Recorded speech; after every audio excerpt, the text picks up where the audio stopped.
Okay. Hi, everyone. I'm Brent Todd. I'm the City Councilor for Ward 1 here in Penacook. And I want to welcome you on behalf of the Penacook Village Association to this discussion tonight on affordable housing. Before we get started, I'll take a few minutes to do some announcements. We have some refreshments in the room next door, right where that exit sign is. Please help yourselves at any time. There is also, I think most folks caught it, but a sign-up sheet at the table there in the front. If you'd like more information about the Penacook Village Association or its upcoming events or affordable housing or other topics of interest in Penacook. I want to thank the Penacook Village Association for organizing this event tonight. You know, they are the only operating neighborhood association in Concord right now. They've been around for a little more than 10 years, doing a lot of great work, all with volunteers. And I think this event certainly speaks to their vision of building a community that connects neighbors and shares information.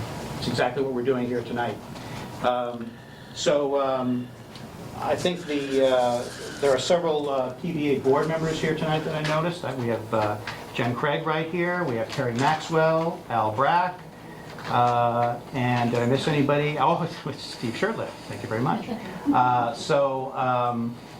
Thank you all members, board members, and others who work with the PVA for all of your volunteer time. Much appreciated. Thanks also to the Merrimack Valley School District for hosting the event tonight and for the refreshments. And I will say one more thing. If you like cookies, it doesn't get much better than that. So that's my tip for you for the evening, okay? Just saying. You do want to have an audience sitting here, right? What's that? You want to have an audience sitting here. There's an audience sitting here, but I understand that you know, when there are cookies like that, we'll allow that, so it's not a problem. I do want to thank Rob Whitehead, who's in charge of custodial services here, for all of the setup for us as well tonight. And I understand Superintendent McLean is away at a board meeting and sends his regrets, we do have, I noticed, several counselors, one of which you just heard discussing cookies with me a moment ago. That's Councilor Champlin. Thank you for coming tonight. Councilor Kennison is here, Councilor Hirschlag, and did I miss any counselors? Oh, thank you very much. Yes, we have Councilor... Councilor Bouchard. Councilor Bouchard, thank you. And so we have, let me see, do we have anyone else that I missed? No, I don't think so. So that's good. All right. I do want to also give a big thank you to ConcordTV for recording the event tonight, for viewing online and rebroadcasting at all hours of the day and night for your viewing pleasure. So. And of course, a big thank you to our special guests. We have here with us tonight Dean Christon, who's the Executive Director of the New Hampshire Housing Finance Authority, excuse me. We have Rosemary Heard, who's President and CEO of Catch Neighborhood Housing. And we have Thomas Aspell, who is the City Manager for Concord. We'll be also hearing, hopefully, I think, from our State Senator in Penacook, Majority Leader Dan Feltus, has said he would be here, and we have Speaker of the House Steve Shurtleff here with us as well tonight. There's Senator Feltus. They'll be speaking as well with the state perspective, and importantly, we'll also be hearing from all of you with your questions. So with that, I have just a few thoughts to start us off. You know, I think a lot of speakers like to open these kinds of events by telling a joke, but I find that it's a great icebreaker to begin by reading some state statutes. That always just makes everybody, am I right, Dan? Right? Read the state statutes? Okay. So with that, I've got two for you. The first one is RSA 674-59, which is a New Hampshire statute enacted in 2008, and it says municipalities must provide reasonable and realistic opportunities for the development of workforce housing, including rental multifamily housing, and they must, quote, allow workforce housing to be located in a majority, but not necessarily all, of the land area that is zoned to permit residential uses. And one more, which is RSA 672-13E, and that states, quote, All citizens of the state benefit from a balanced supply of housing which is affordable to persons and families of low and moderate income. Establishment of housing which is decent, safe, sanitary, and affordable to low and moderate income persons and families is in the best interests of each community and the state of New Hampshire and serves a vital public need. Opportunity for development of such housing shall not be prohibited or unreasonably discouraged by use of municipal planning and zoning powers or by unreasonable interpretation of such powers.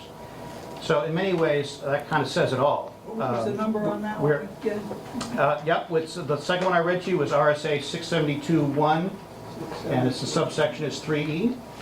And the first one that I read is Yeah, 674-59. Yeah. So to me, that what that really says is that our charge in Concord, and that applies also to all communities in New Hampshire, is to find a way to make affordable housing work. So tonight we will explore what affordable housing is and why it's been determined to be so vitally important. Well, let's get started. And I just have one request, if you could hold all your questions until the end of all the presentations.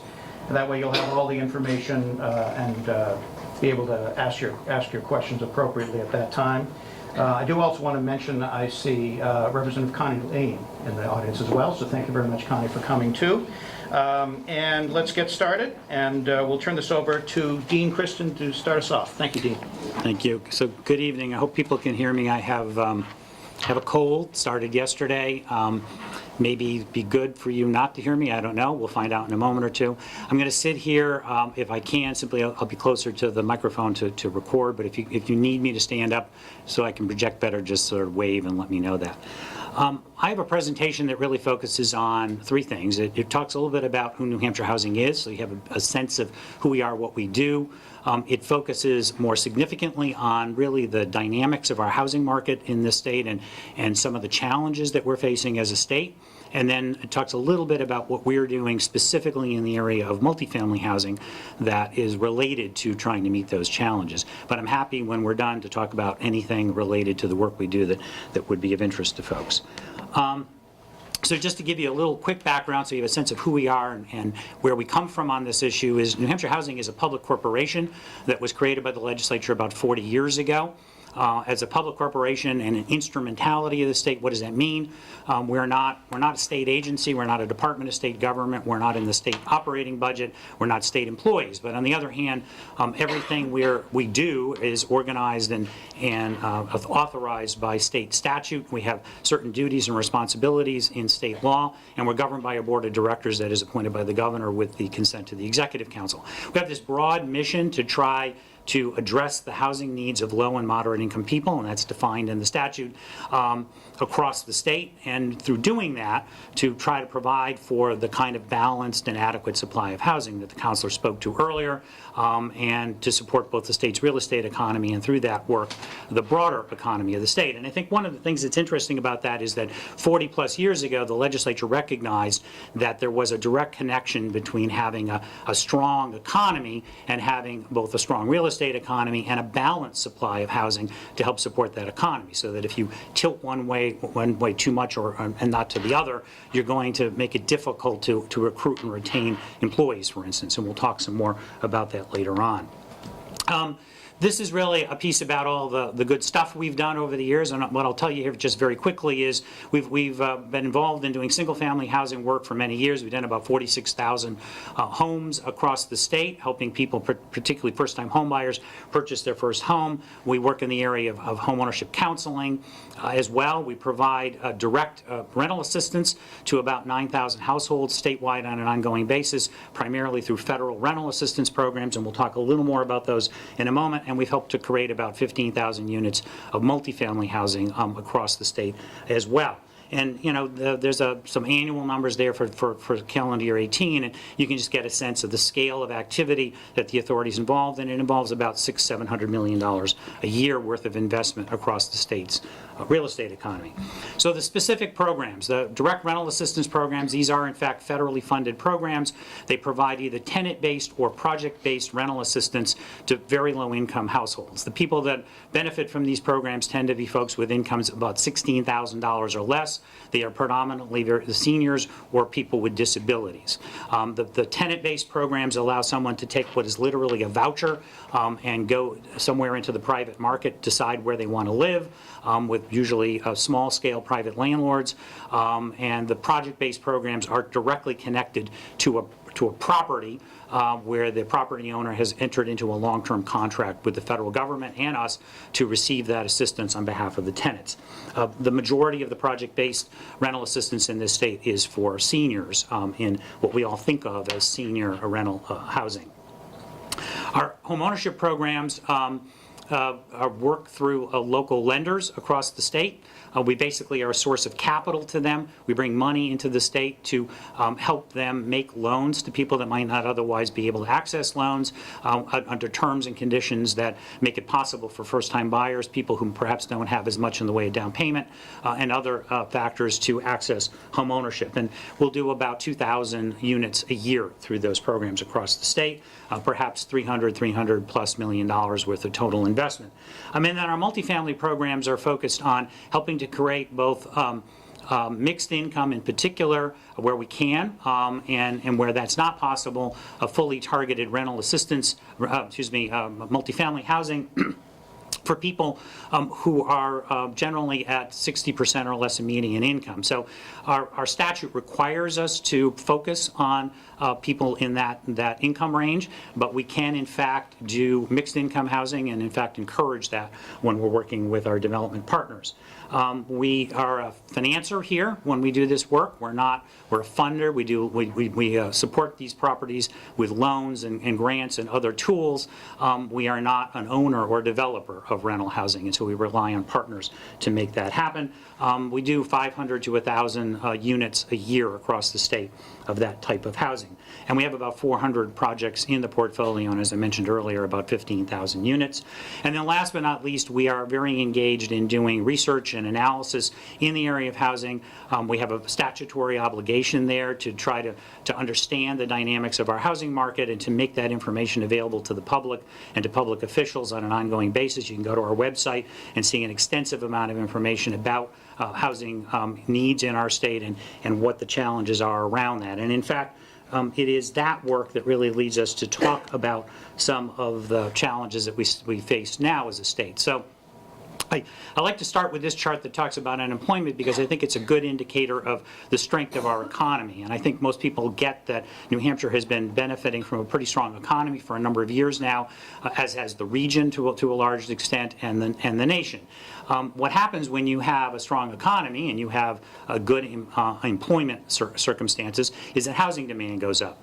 People feel better about their economic situation, and it tends to lead to an increase in demand for housing. And it's really pretty simple. It's very logical. If you are living with your parents and your economic situation has improved, you're probably going to want to look for your own place.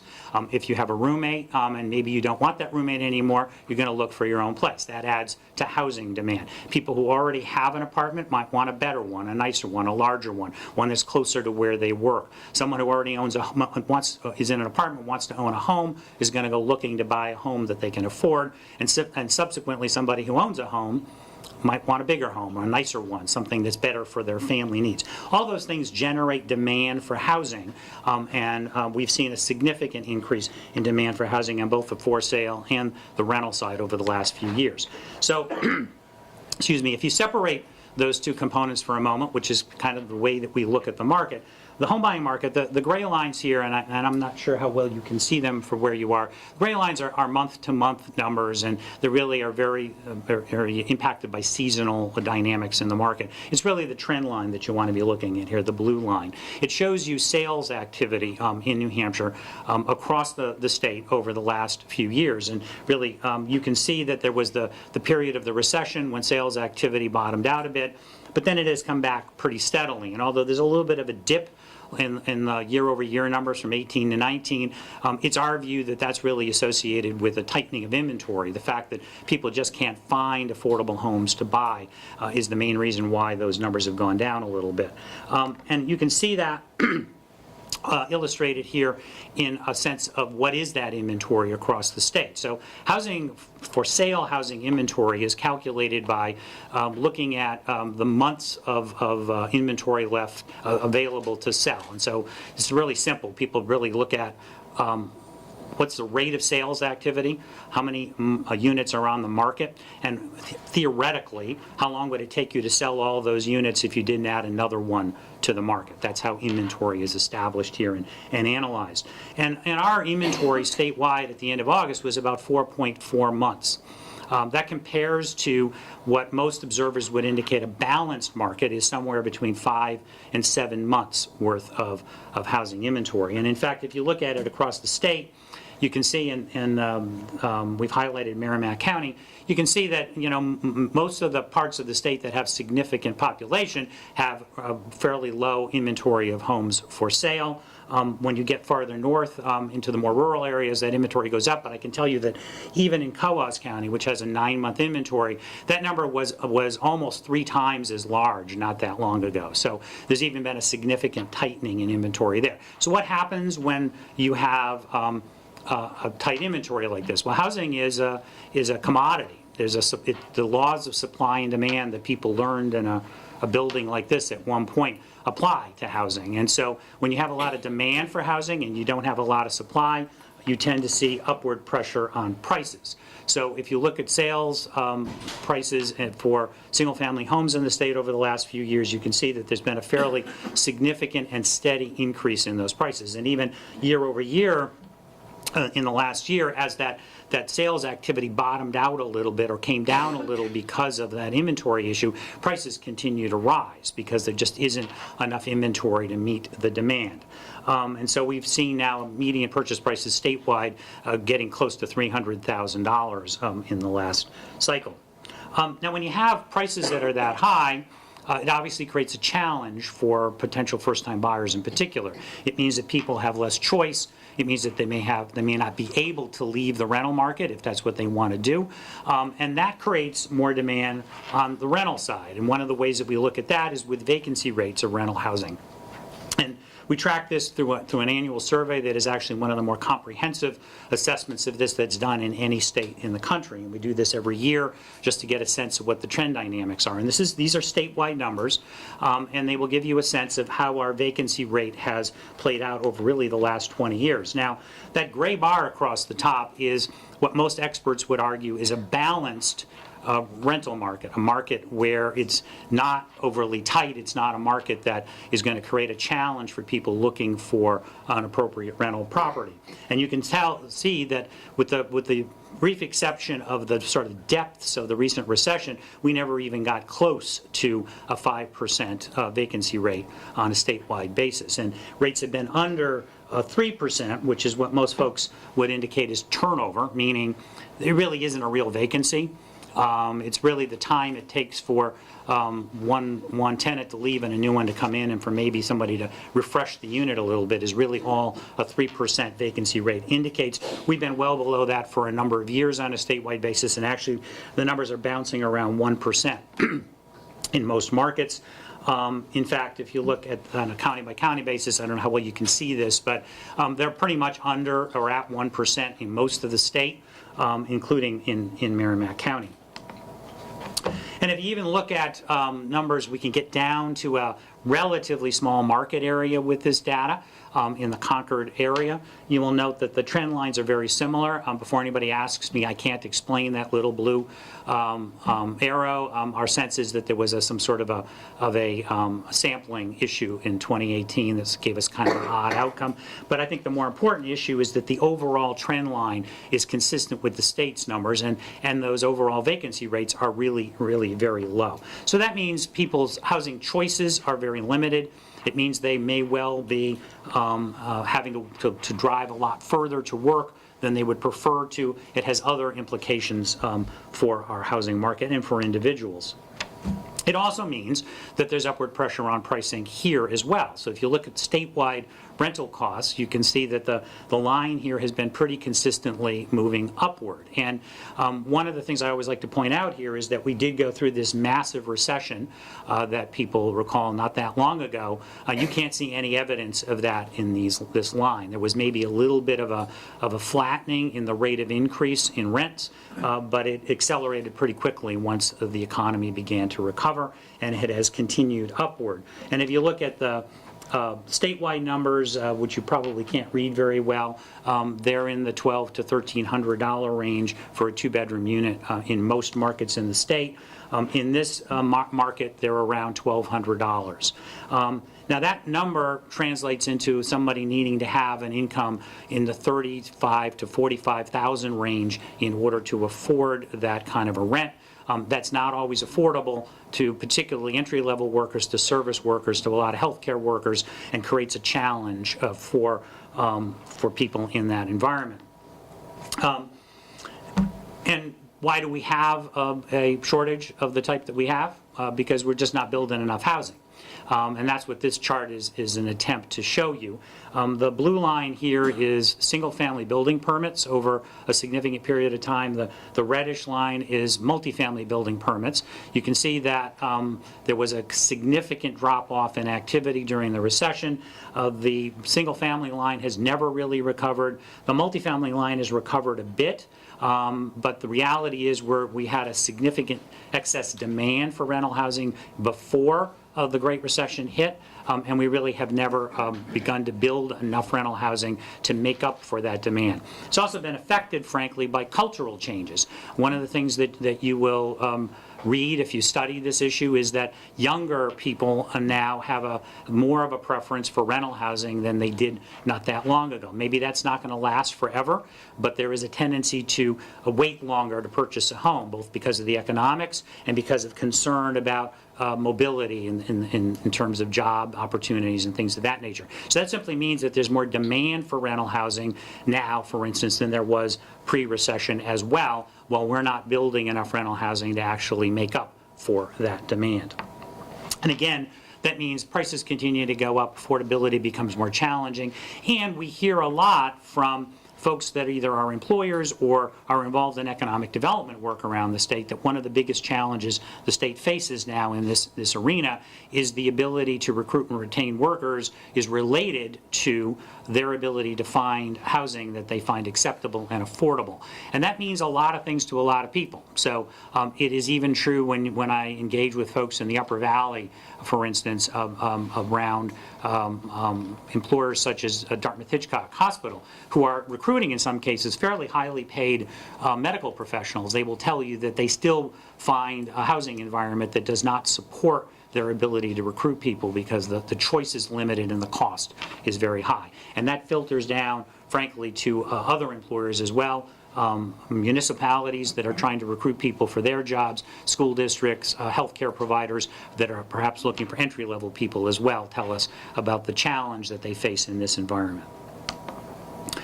So what do we do in this space is we do in fact attempt with the resources that we have available to us to help add rental housing stock to the market. And we do that with programs that target new construction and rehabilitation of existing properties.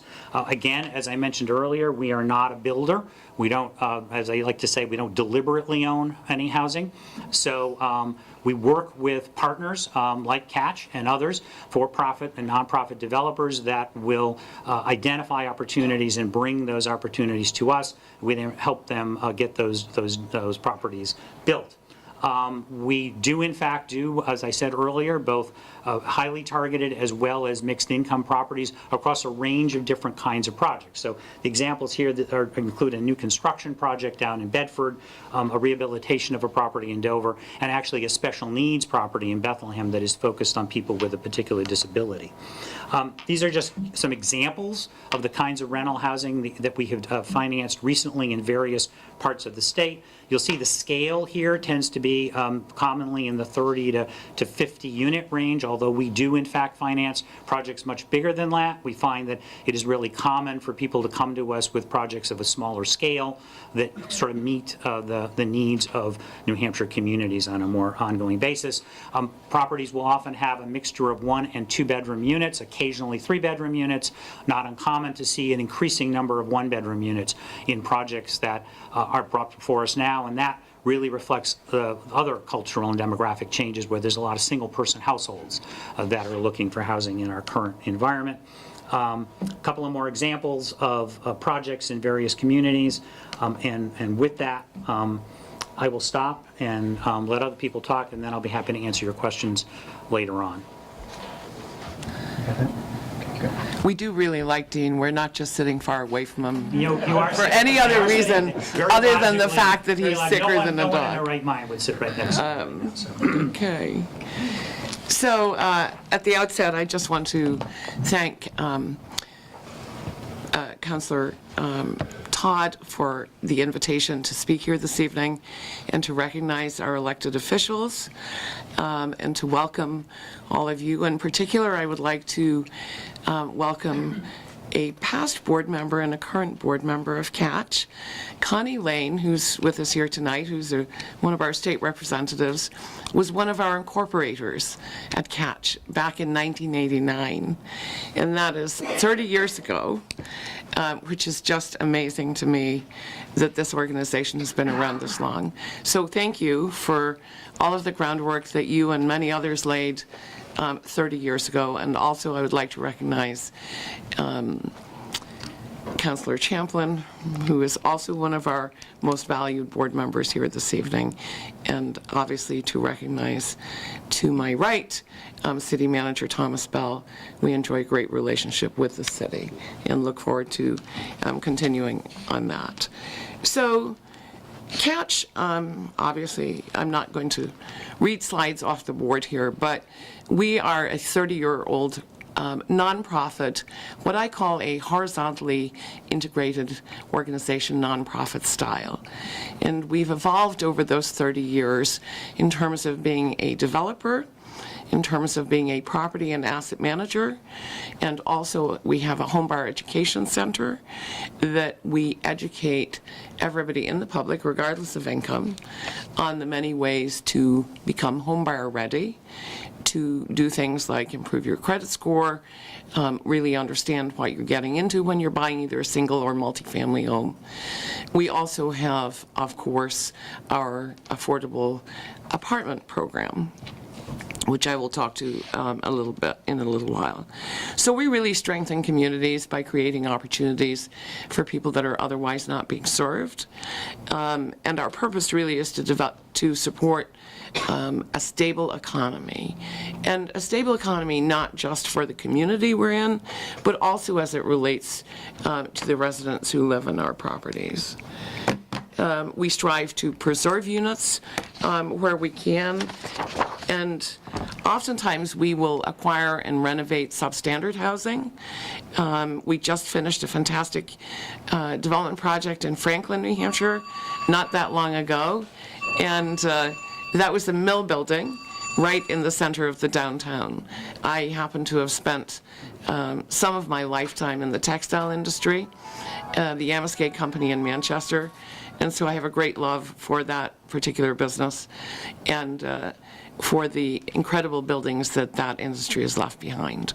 So we were able to be what I hope is a catalyst for future development in Franklin, and we'll talk about that a little bit more.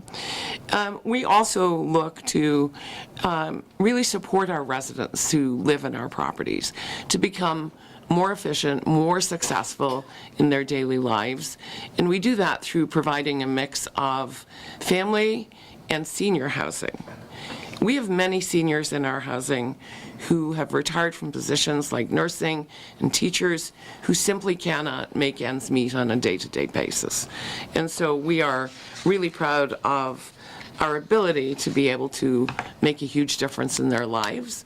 And not only that, we're now linking health and housing together in a way that is fairly unique in this area. It's a pilot program that we have just piloted at our Freeman Court 2, age 62 and over property, where we have an on-site nurse coordinator.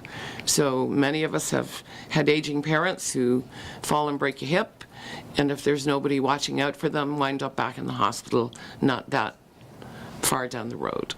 And so we have been able to make great strides with almost 70% of that population enrolled, and we have a partnership with the Concord Regional VNA to provide an on-site nurse coordinator. We're very excited. This gets us a little bit closer to being able to provide some form of assisted living, albeit on a really micro scale. The impact, obviously, of affordable housing, I can't really embellish what Dean has already said here this evening in a most eloquent way. And so it impacts our neighborhoods, our local and state governments. It stabilizes our workforce, obviously, and it meets social and community needs across the board. Thank you. I forgot to keep clicking here. Oh, thank you. So we'll skip past that one to the... So I just want to take a few minutes to talk about what's considered a living wage in New Hampshire. $22.40 an hour. And that's for 2 adults, 1 working and 1 child. And just parenthetically, that's 3 times minimum wage. So poverty wage is $9 an hour, and minimum wage in New Hampshire right now is $7.25 an hour. We are the lowest in New England in terms of that. We always like to see people spend no more than 30% of their annual gross salary on housing. Sadly, that is not the case. Many people spend 40% of their gross salary on housing. And beyond that, the cost of childcare today, an average household in New Hampshire is paying about 12% of their annual income on childcare. So a 2-bedroom in Merrimack County, $1,176. So you might well say to me, what's wrong with this picture? Well, there's not a lot wrong with this particular picture, assuming that one can get a job that pays you $46,000 a year. Unfortunately, many of the people who support each and every one of us in here every day doesn't make close to that.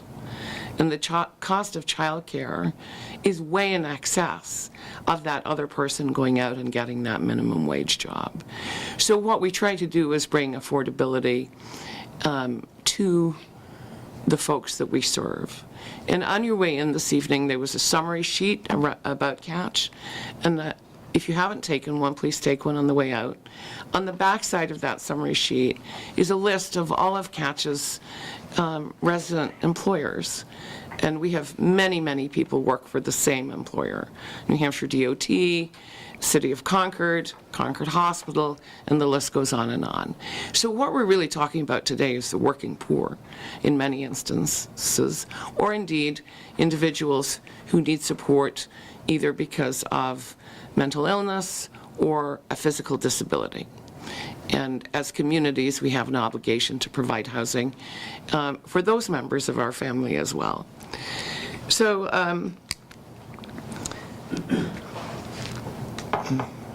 thank you. We just got a little bit of a lag here. Yeah, so the other really important part of housing is safe and healthy housing options. Many of us have heard a lot in the past number of years about lead paint, about substandard housing, about housing that's owned by absentee landlords.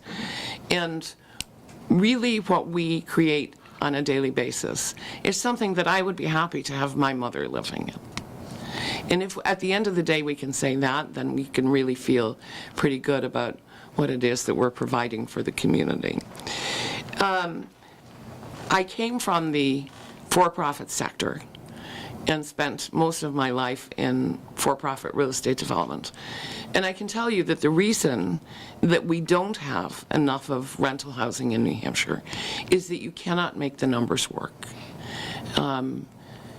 It costs the same to develop a project here as it costs in Nashua or in Boston, and the rental rates are higher. And so if we could make the numbers work, then everybody would be clamoring to do these deals. Instead, what's available to us are incredible programs through New Hampshire Housing, the likes of which Dean alluded to earlier. The low-income housing tax credit program was created under the Reagan administration as an incentive for businesses, banks, financial institutions, insurance companies to invest in affordable housing. And it has been a huge impact, not only statewide, but obviously for us here at Catch. We have very few arrows in our quiver that we can use here in New Hampshire by comparison to our neighboring states. And so we do this with one hand tied behind our back, and we try to do it in a way that is most respectful of the community in which it's located, of the residents that are going to live in it, and indeed of Catch as an organization who's pledging to keep these units affordable for 99 years, or 30 years, as some of them have been in our portfolio. So we've heard a lot from employers about the lack of housing and the downward pressure that it's put on people's businesses. Indeed, I did attend, I think about a year and a half ago, an event at New Hampshire Housing where some of the businesses even came over from the seacoast to talk about housing and how the lack of that housing was going to result in their closing down their businesses because they couldn't increase wages any more than what they were already paying to support what they felt was a living wage. So we're just seeing more and more of that as we go on, and here we are 30 years later after Catch was created in what was then response to a housing crisis, and here we are, we still have a housing crisis. Gone are the days, and it was funny, I was just doing some research when I was coming in. This is a house that you could buy in 1940 from the Sears Roebuck catalog, and it cost $1,945, and it's a beautiful two-bedroom home with a very spacious 27 by 13 living room. Today, we can't buy an affordable home in the mid-200s. Most people, however, could probably afford to pay the mortgage. The problem is coming up with the down payment. And if you're making anything less than that living wage of $22.50, you're certainly not going to be saving on that. So that's the treadmill that we get stuck on. So looking for ways to try and make sure that people have the ability to save as well. Our ideal tenant is somebody that comes into Catch and moves through our housing, is able to go to our home buyer education school, and then ultimately buy their own home. And there are many, many cases where I've spoken publicly and somebody has stood up and said, I'm one of those people. And I also didn't put them in the audience. So I'd just like to talk a little bit about our properties. Over time, we have developed 390 units. And we have invested almost $67 million in the communities that we serve. That's a considerable investment, and we pay real estate taxes of about $500,000 a year to those communities. And we're very proud of being a functioning part of every community in which we work. We also have a market rate property that I would like to talk about.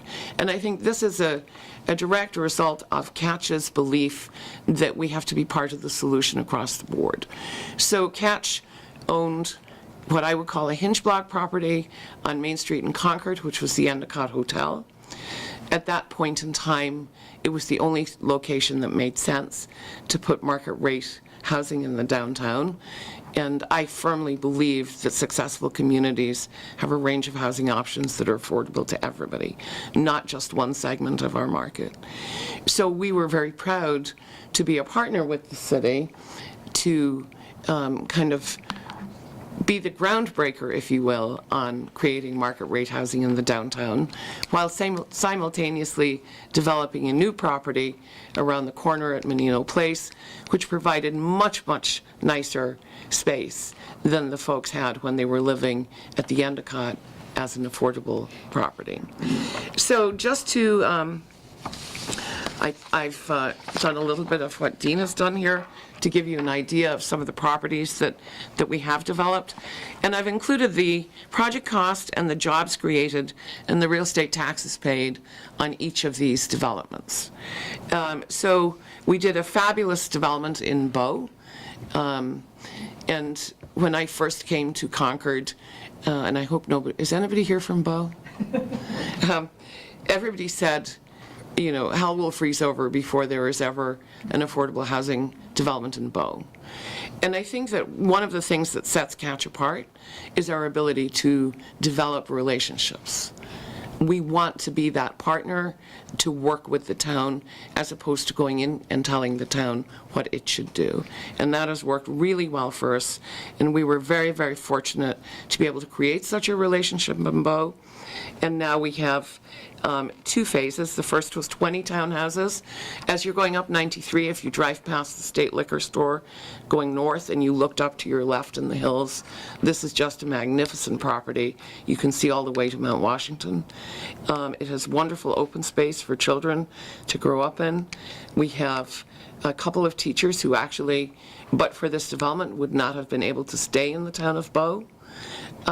Which is something that we are very, very proud of. And the second phase was 16 townhouses. And between those 2 developments, 197 construction jobs were created, and about $58,000 in real estate taxes are paid, and almost a $9 million investment. And sometimes when we're doing these deals, we're the only ones that are doing any construction. When the market stops and that downturn comes to a screeching halt, Menino Place, you'll see in a few minutes as we scroll along, there were 2 cranes in the air in New Hampshire, ours and Steve Dupree. And Steve was doing the Smile Building on Main Street, and we master planned that site together, and we were the second crane right behind him. So we are in ourselves an economic driver with the assistance of the programs that New Hampshire Housing has to offer us.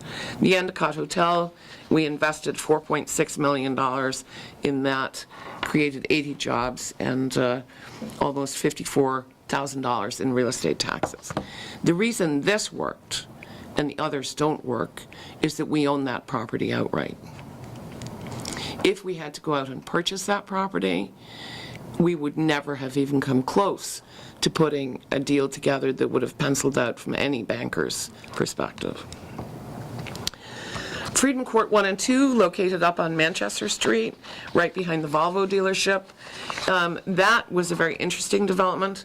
If you can visualize a bow tie, there was a house in the middle, and those people liked just fine where they lived and they didn't want to move. And so we left them in the middle, and on one side we have family, and on the other side we have a senior development. And it worked out beautifully. It was also built in the site of a former landfill, so we were able to do some environmental remediation, some work with methane gas, and now we have an incredible development there, something to be really proud of. When you walk into the senior development, you feel like you're walking into a hotel. It's really lovely. We have gardening opportunities for our seniors. We have programs there on a weekly basis. It's very, very cool, and we're really proud of that. Over $14.5 million combined in that, and again, 98 and 87 jobs created respectively in both of those deals. And then Menino Place is a really interesting development. That's the one that we master planned with Steve Dupree. He was able to do the Smile Building, and we were able to create 45 units of housing, creating a walkable community in the downtown, across from grocery store, within walking distances to places of worship, walking distance to jobs, had a preference for income-qualified artists in support of the creative economy in Concord. And that's really a great project. And then in Franklin, our Franklin Mills development. And it's just so amazing to drive by there at night and see the lights on for the first time in many, many years. So we really focus on quality. We're in this for the long term. We've been around for 30 years. We're not some fly-by-night developer that shows up today and is gone tomorrow. And I think that one of the really important things about the programs that we work with is that New Hampshire Housing Finance Authority is the gatekeeper. They run such a tight shop, both from a construction perspective, an asset management perspective, and really ensuring that people or organizations who develop using their funding follow the guidelines to a T and really perform once those developments have been put together. The other part of our work is we created a property and asset management company. We felt that we were beholden to one or two property management companies in the state who come and go, and they weren't actually New Hampshire-based. Most of them were Massachusetts-based. And the really good ones weren't taking on more work. And so we created a property management company primarily to manage our own properties. And I had a lofty goal of maybe managing for others down the road. Within 30 days of starting Alliance Asset Management, we went from managing 0 to 600 properties. We took on a whole portfolio over in the Seacoast. And that really was a baptism of fire. No amount of Harvard's Kennedy School could have solved that problem for me. So we now understand much better how our properties are managed and how we can have a direct impact not only on the lives of our residents, but on Catch's future from a financial perspective. So we are very, very delighted to have an opportunity here in Penacook, and importantly, to have an opportunity to meet with all of you this evening. And we're very grateful to the Planning Board for having approved our development, and we look forward to being a steadfast partner with you. You should also know that we have great partnerships with first responders, with fire and police, and we are not naive. We understand that every development, whether it's market or nonprofit, comes with its own set of issues, and we work very hard to not ever find ourselves or our residents in the unenviable position of having issues at a property. So I think Tom can attest to our relationship with the City of Concord over the years, but please look for us on our website, where we have our impacts updated all the time, on Facebook, Twitter, and we're also on Instagram, along with many other wonderful businesses in Concord. So thank you for the opportunity to speak, and I'm going to now hand it over to Tom. And I'd be glad to do the clicker for you. Thank you. Thank you, Rosemary. If we can figure out how to get to the... So, thank you. You just heard from what I consider two of the best experts in the state on housing and affordable housing, and I am not. I do city management. Housing is a very small piece of what I do, so bear with me, and I'll share with you from a city perspective and from a city council perspective and city staff what we do and how we go about working on housing and affordable housing. So again, this is not my forte, so I'll probably be reading a little bit more from slides than the other folks have, but I hope you find it interesting. So these are a couple of statements that I put together regarding my thoughts on housing in the city. The city should support the development of housing for all income levels. So because, really, from an economic vitality perspective, we think it's important for, as Dean had said, there's as many challenges for somebody who wants a very high-end home as for somebody who wants an affordable home. There is no inventory for either, really, out there right now. And when we look at the availability of the housing, we want to make sure it's quality. So one of the things that is important for us is to make sure that we have programs and we provide assistance to folks who are trying to stay in their homes, and property owners who own those homes, and make it so that when they live there, they're having a pleasant experience, just as Rosemary had said. So a few things I'm going to talk about. One is investment standards and regulations. Other is a human services component that we have. We have, some of you may be aware, we have a revolving loan program, and we have grants that we make available for housing issues. So first and foremost, investment standards and regulations. So we've adopted the RSA 79E program, and we've used that with Absolutely. Rosemary. And that was one of the ways we were able to not only help renovate, keep down her costs for the renovation of the Endicott Hotel, but also allowed her to be able to protect it in an historic way for the whole community to enjoy. So we do that. We do infrastructure investments. So we'll do street improvements, we'll do sidewalk improvements, we'll do tree improvements. Well, you say, how does that affect affordable housing? Well, again, it goes back to the quality of the setting of where those homes are. So we've done major projects in the south end. We've done projects along Fisherville Road and Village Street. Improve the experience of the folks and where they live so that people actually want to live there, so it's not something that is problematic. Reduce fees. So we've looked at it from the perspective of, can we change the fee structure that then impact the overall cost of the home buyer? So we've looked at ways to reduce fees. We've completely eliminated school impact fees throughout the entire city. So a school impact fee on every structure over time, over the last several years, could be as high as $2,000 to $3,000 per unit. So, add that on to the cost of the unit, add on also a cost of transportation impact fees. If the unit was downtown, we've eliminated the fees related to downtown also for transportation, if you're creating or preserving the housing. So because of that, that allows that cost of the overall unit to be down. Zoning of properties. I'm just going to give you some examples, because there's many, many examples, but I'm sure you want to get the question, so I'll just get to some high points.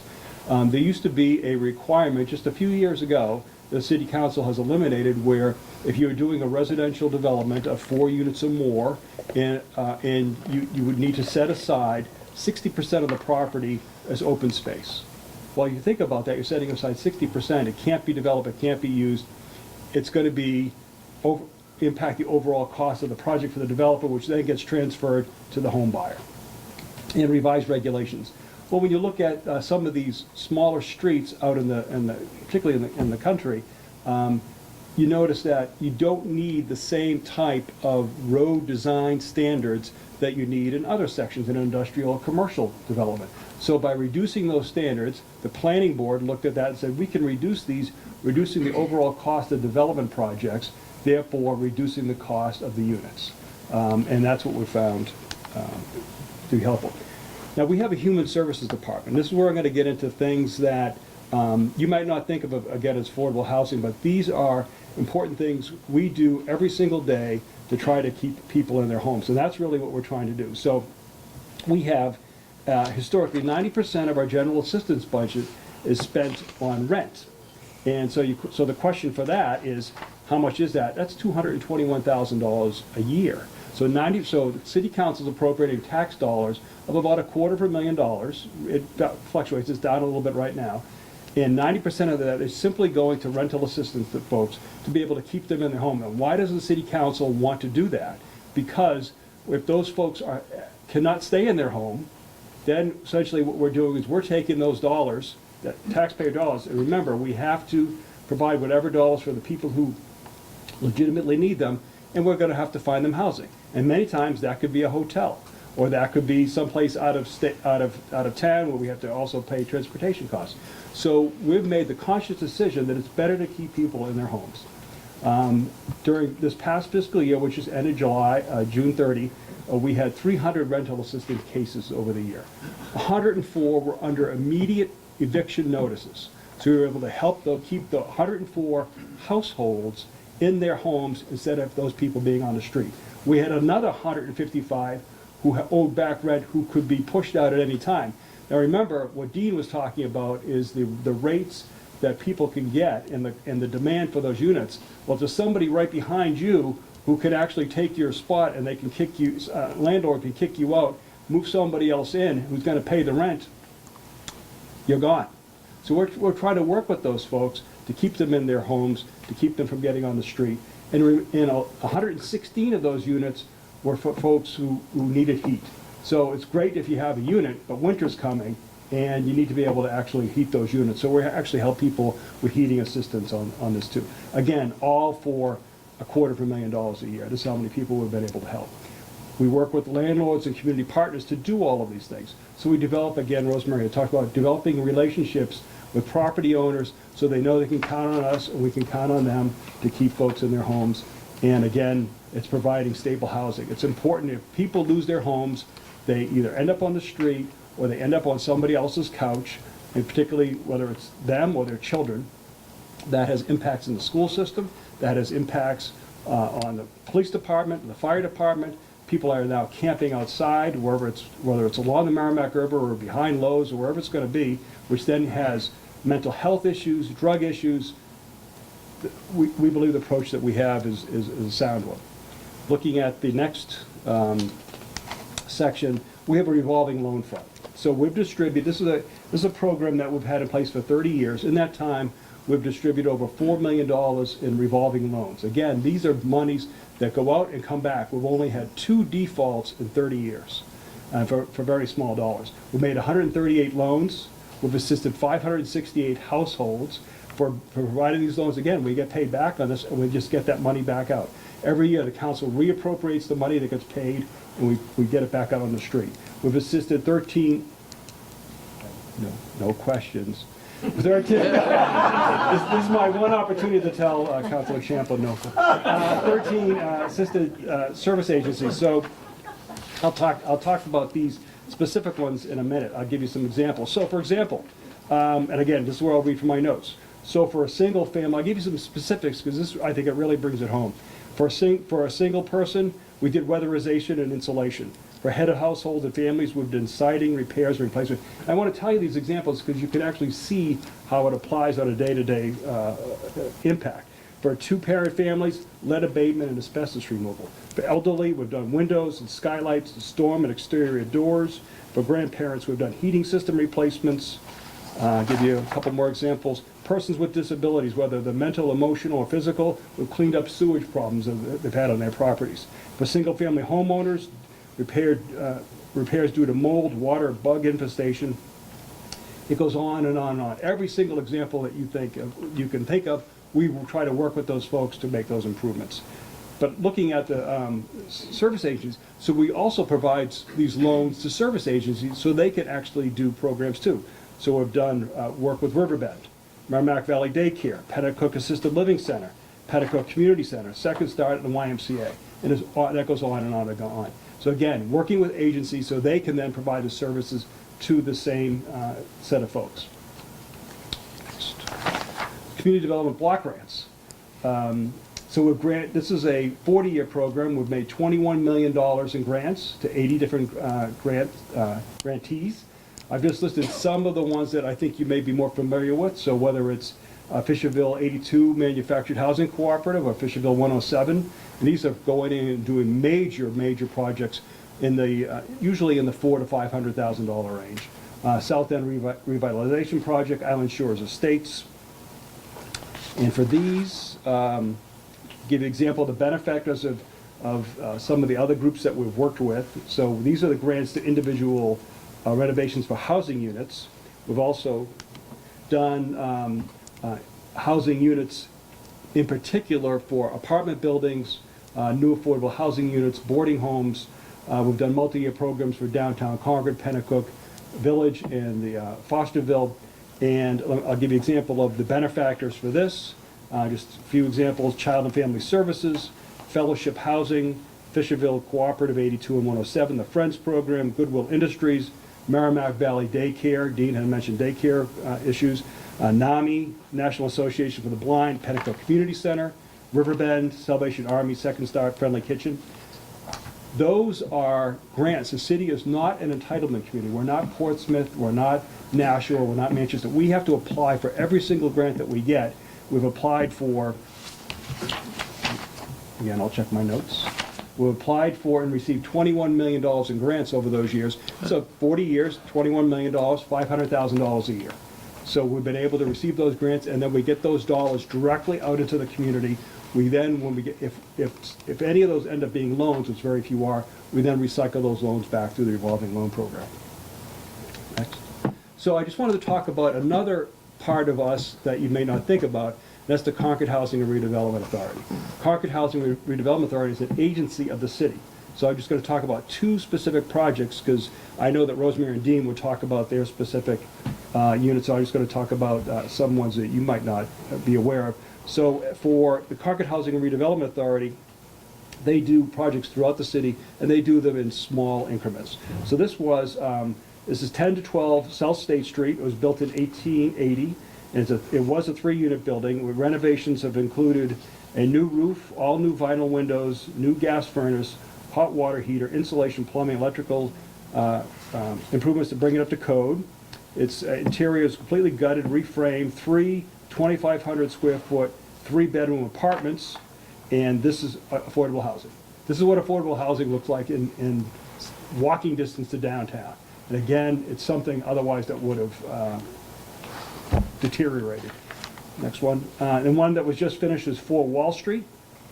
This was constructed in 1920. People talk about preservation of historic buildings. Here you go. Acquisition, these were office buildings. We did comprehensive renovations with the Housing and Redevelopment Authority, including new roof, vinyl windows, siding recently completed by the staff and local contractors, so getting that money back into the community.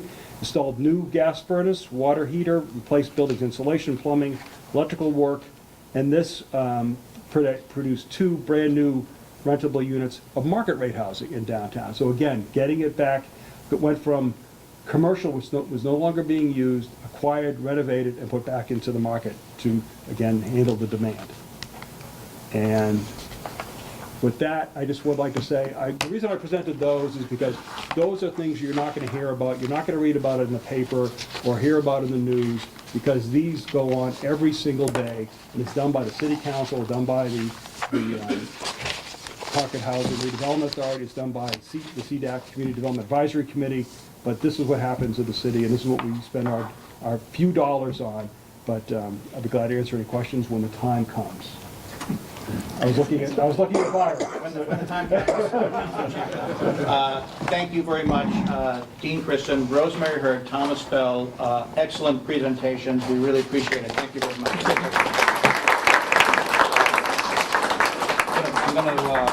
Dean, I'm going to borrow your mic for a second. I just want to also point out that since we started the presentation, we added PVA board member Chris Miller to the audience.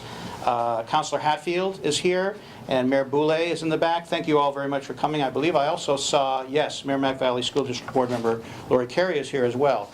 But now I would like to introduce our own Senator Dan Feltus, and hopefully he will come up here, take this mic, and tell us that we have $1.5 million in the budget for Penacook schools. Thank you very much, Brent. And let's give a round of applause to Brent for organizing this. Really appreciate it. And to our panelists, Tom, Rosemary, and Dean, to their public service, city manager, nonprofit housing, and our statewide housing authority. They do great work. Let's please give them a round of applause for all the great work that they do. In particular, I had an opportunity to work with Rosemary and Dean in a prior life as a legal aid lawyer doing housing work, sometimes on the same side of the issue, sometimes on the other side of the issue, but always working with the general theme in mind of housing opportunity, and they do great work for our communities and our state. So want to talk about the budget that we passed finally last week, and some of the highlights. When we talk about housing affordability, we should also talk about property taxes and property tax relief. This budget, crafted by the legislature, delivers over $200 million in new relief across the state of New Hampshire, including, as Brent said, over $1 million for Merrimack Valley, and City of Concord, $665,000 in local unrestricted municipal aid, a whole bunch of money for education funding, working with Representative Bartlett, Representative Lane, Speaker Shurtleff. We worked together to deliver the greatest increase in education funding for our communities in over 2 decades.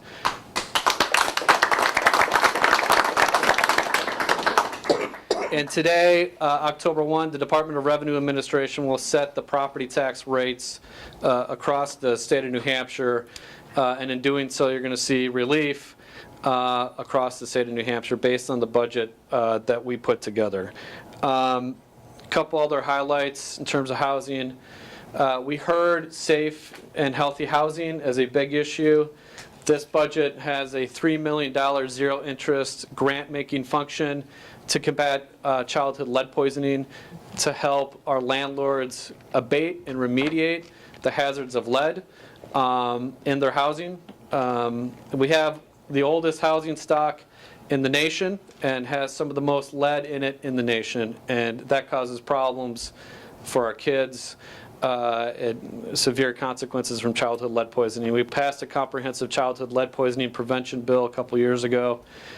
This budget, fortunately, finally funds assistance for our landlords so that they can help abate and remediate the problem and get the lead out, so that you're not literally living in places that poison you. And that's what has been happening. And certainly, we had a crisis in New Hampshire, and hundreds of kids each year test positive with dangerous levels of lead in their blood. This will help deal with that. So that fund is in the budget, fortunately. Affordable Housing Fund, we heard a little bit about it from Dean. It's managed by New Hampshire Housing and Finance Authority. There's a $5 million direct one-time appropriation, but an ongoing $5 million per year sustainable, consistent appropriation to our Affordable Workforce Housing Fund. We're one of the only states that doesn't do this, at least in New England. And that says a consistent, stable message to the industry that we're going to work together with folks. The state is going to step up to the plate on a consistent, ongoing basis and help with workforce affordable housing. And that is in the budget for the first time in New Hampshire history, a stable source of funding. And we worked with the business community, we worked with advocates and a number of folks to get that done. And fortunately, that's in the budget. And each dollar that comes out from the state leverages, depending on the project, anywhere from $5 to $10 in private resources and federal money coming into the state of New Hampshire. So that's good all around. That's in the budget.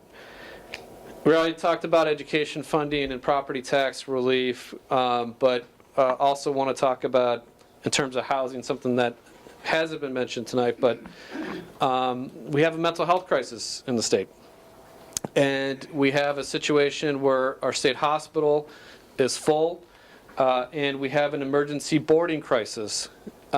Just today, there are 40 people, 40 adults waiting in emergency rooms in non-therapeutic settings, sometimes on cots and hallways, for needed and necessary and timely mental health treatment.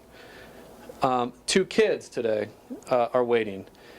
You don't wait if you show up to an emergency room and you have a heart attack or you have a sprained ankle, but right now in New Hampshire, we have a crisis where people are literally waiting in emergency rooms, sometimes for days and weeks, for needed, necessary, and timely mental health treatment.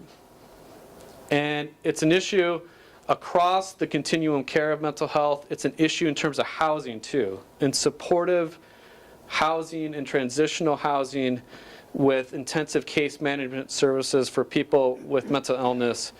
And this budget delivers $5 million to expand access to housing for people in this situation. And that's key to try to resolve that unconscionable situation that we face right now as a state. And so there's a lot of progress in this budget.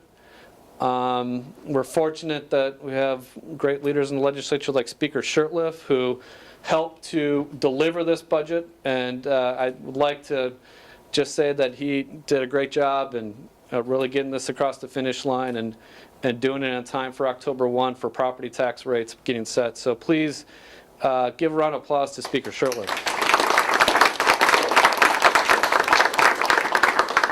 And that's my segue to Speaker Shurtleff. There you go.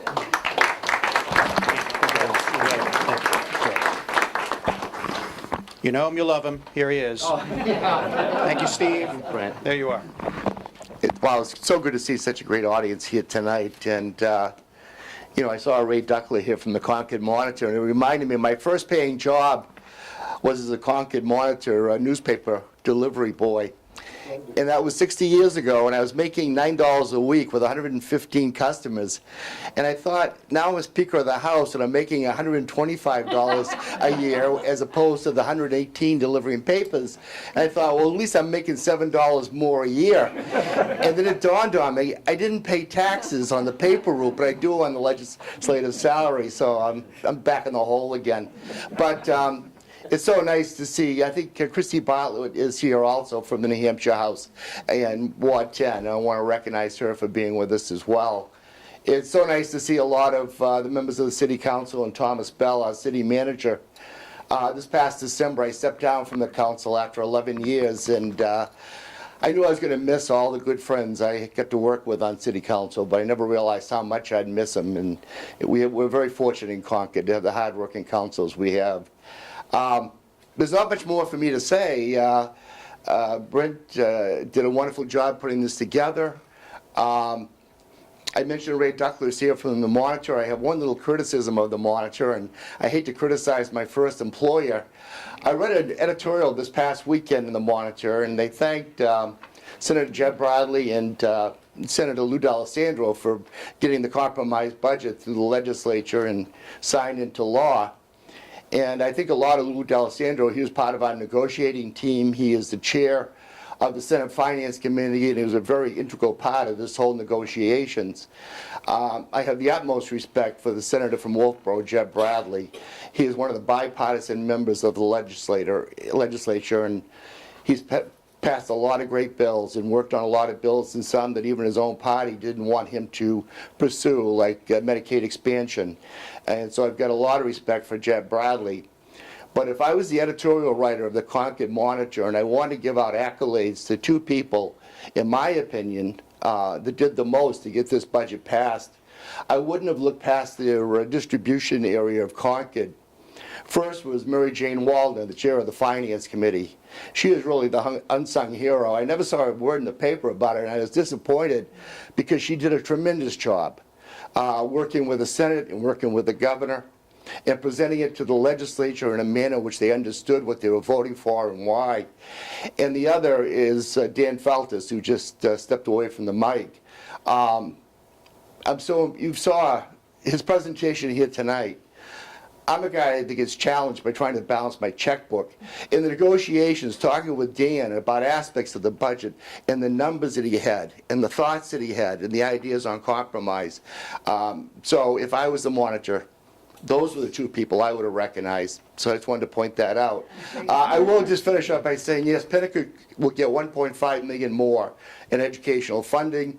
And I'm glad to see Lori here. And Merrimack Valley School District should be getting about $6.5 million more from the state this time around.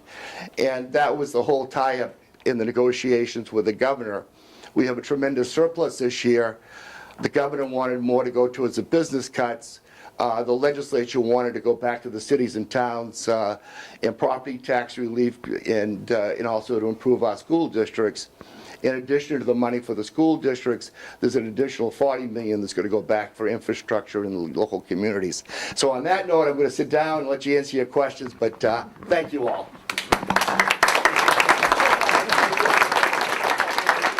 Thank you, Majority Leader Senator Feltus and our Speaker Shurtleff for your comments and for all your hard work that you do for the state. Much appreciated. We're going to turn it over to questions in a moment. I just wanted to highlight a couple of other things. I'm going to drop this down here. I think just drawing off a couple of comments that we heard from our guest speakers tonight, I just would like to state that, I know there's been a general question, just getting a little more specific now, in the community about how are we actually going to go about adding the cost of services for those who move into the community that are going to be living in these apartment buildings. How are we going to pay for that? And my answer to that would be the same way that we pay for added services when we build community centers or augment parks or build single-family homes, and that's to offset it with commercial development to increase the overall assessed value of our revenues in Concord and in Penacook. And in Penacook's case, actually a substantial portion of that is going to continue to come from the Whitney Road area. Excuse me. And there's a company called Interchange Development, and I believe we have, yes, the owners, Lori and Dave Rossio, are here tonight. Thank you for coming. And I know they're going to continue to work on bringing commercial development out there, and I'm pleased to say I think we'll be getting a supermarket and a lot of other amenities in Penacook, which I know folks have been wanting for a long time. So that's been in the works. We've been working on that together for some time and managed to move that forward. Then we have the question, well, why can't all that occur on Village Street? And I think it's because we're missing one of the fundamental underlying elements for growth there, which is not enough foot traffic. How do you get more foot traffic? You need more residents. And the most efficient way to get more residents is actually not single-family homes, although as we could hear from Dean, the statistics show that we really need housing across the board. But when you think about land use, 55% of our land in Concord, and we're at, 65 square miles, I think, Tom? Something like that for 67 total. 67 totally. 55% of that is taken up right now by single-family homes. How much is taken up by apartments? A little over 2%. So really, we're talking a big deficit in that regard. And again, I think with the information that Dean provided, you could see from the charts that that's certainly playing out in Concord specifically. So we need all of these elements in play to provide economic vitality throughout Penacook. We don't rely on apartment buildings alone for all of our tax revenue. If we did, we'd be in big trouble. And they don't provide they don't carry the main burden of providing tax relief. There are lots of enterprises provided by the community, and Mr. Aspell can go on and on about those, for which we receive, they don't pay for themselves, but we build them anyway. So if you're thinking about your community centers, your golf courses, your trails, your parks, your pools, all of those things don't pay for themselves. And we could build a community that didn't have those, but my guess would be not many people would want to live there. And I think ultimately we also are thinking about, as a city, Concord and Penacook, staying competitive with our neighbors. And I think people expect those kinds of things in the communities that they want to live in. If you think about it, really, apartment buildings are actually all kind of low tax assessment structures when you compare it to commercial development or other types of housing, single-family homes. By nature, apartments are really lower cost option for those who can't afford to buy homes. And that's what we heard about here tonight, is making those options available. As to costs of services, because that's another question, what about the increase in costs of services that will come as a result of more people and more apartments? I inquired the Concord Fire and Concord Police Departments about this, and I asked them about the number of calls and the cost of those calls to apartment buildings in Penacook. And I calculated that the per cost call for the police department is around $30, and for the fire department around $200. So, these new apartment buildings would have to generate hundreds and hundreds and hundreds of calls for them to have any real significant impact on the city budget. And if we look at the records of current properties managed by Catch and also the Caleb Group, who is building the Penacook Landing on the Tannery site, those numbers aren't there. We don't see those kind of statistics. Folks talk about traffic. increasing traffic. If we look at Village Street, the average daily traffic count is 7,000 cars approximately, and Village Street can handle twice that. So, you know, on the flip side, you know, one of the reasons that grocery stores didn't want to go in on the Tannery was that very reason, that they're looking for a typical traffic count of something like 20,000 vehicles, and we just don't have that. So again, that's why we're looking to other options. We're looking to Whitney Road for that. So I just want to say, before we turn it over to questions, in sum, you know, I think an enemy has been made of affordable housing and apartment housing maybe in general, by proposing that apartments bring with them, you know, the added service needs, school children, traffic volumes, and that kind of thing. But the real factors, I think we've touched on a lot of them tonight, and our guests talked about them a little bit. The real factors that seem to contribute to the problem remain unresolved. So we looked at the minimum wage at $7.50. That's a factor. The federal government providing more funding for their educational mandates. I'm sure that Lori Carey would tell us that they are significantly behind. There are mandates, and they're not paying 100%. They're at, what, for IDEA grants, it's like, what, 40%, Lori, or something like? 16%. 16%. I was far too generous. So 16% to 100%, we're footing the bill for the difference. You know, why doesn't the state come up with a more equitable school funding solution? These are the bigger problems that are much harder to tackle. And I think it's much easier to sort of make the scapegoat be affordable housing, when really, as I think we've heard here tonight, it's an option that not only does the state want us to do it, it's something that we really need. And folks in Penacook, you know, I hear from a lot of folks that are against this, but I have to remind folks that, you know, I'm not your personal attorney. When people speak to me, I'm actually representing everyone in the community, and I have to speak for those people who are living in Penacook right now who can't afford the properties that they're in, and for the reasons that we heard tonight. The income isn't there, the rents are too high, etc. So, you know, I think, you know, if we're thinking about the notion that those living in apartments are not going to add value to our community simply by the fact that because they're in apartments, maybe their wages are lower, they don't have as much disposable income, and maybe they present a greater propensity for service calls and service needs because of that. Really, those are stereotypes, and I think that we need to operate and make our decisions based on facts and not guesses and not what-if worries. So, you know, again, as I think was touched on here, and I think Tom spoke to it very well, about the services that the city provides right now. If we ignore the needs of some of these residents right here in Penacook who need our help, our neighbors, by saying no to housing options just for fear of the unknowns, we're going to lead to worse problems like homelessness. So I'm looking at the two of those. And if I have to make a choice, I think I'm going to go not the homelessness direction, which again is this direction that the city has stated that we're going in. Generally, the city council has decided on that. I'm going to go in the other direction, and let's give this a try and see if we can have the rising tide float all ships. I think we really do need to think about, you know, going the other way. How much would that cost our community? Because there's significant costs there as well. So with that, I want to give you all time to have an opportunity to ask your questions. I would just have one more request, which is either, when you're asking your question, either stand or shout it out loud so that we can hear you, and we'll catch it on the mic. And I will give this back to Dean, and feel free to just address your questions to anyone on the panel, and I will call them out. Anybody want to start us out here tonight with a question? Yes, Carissa.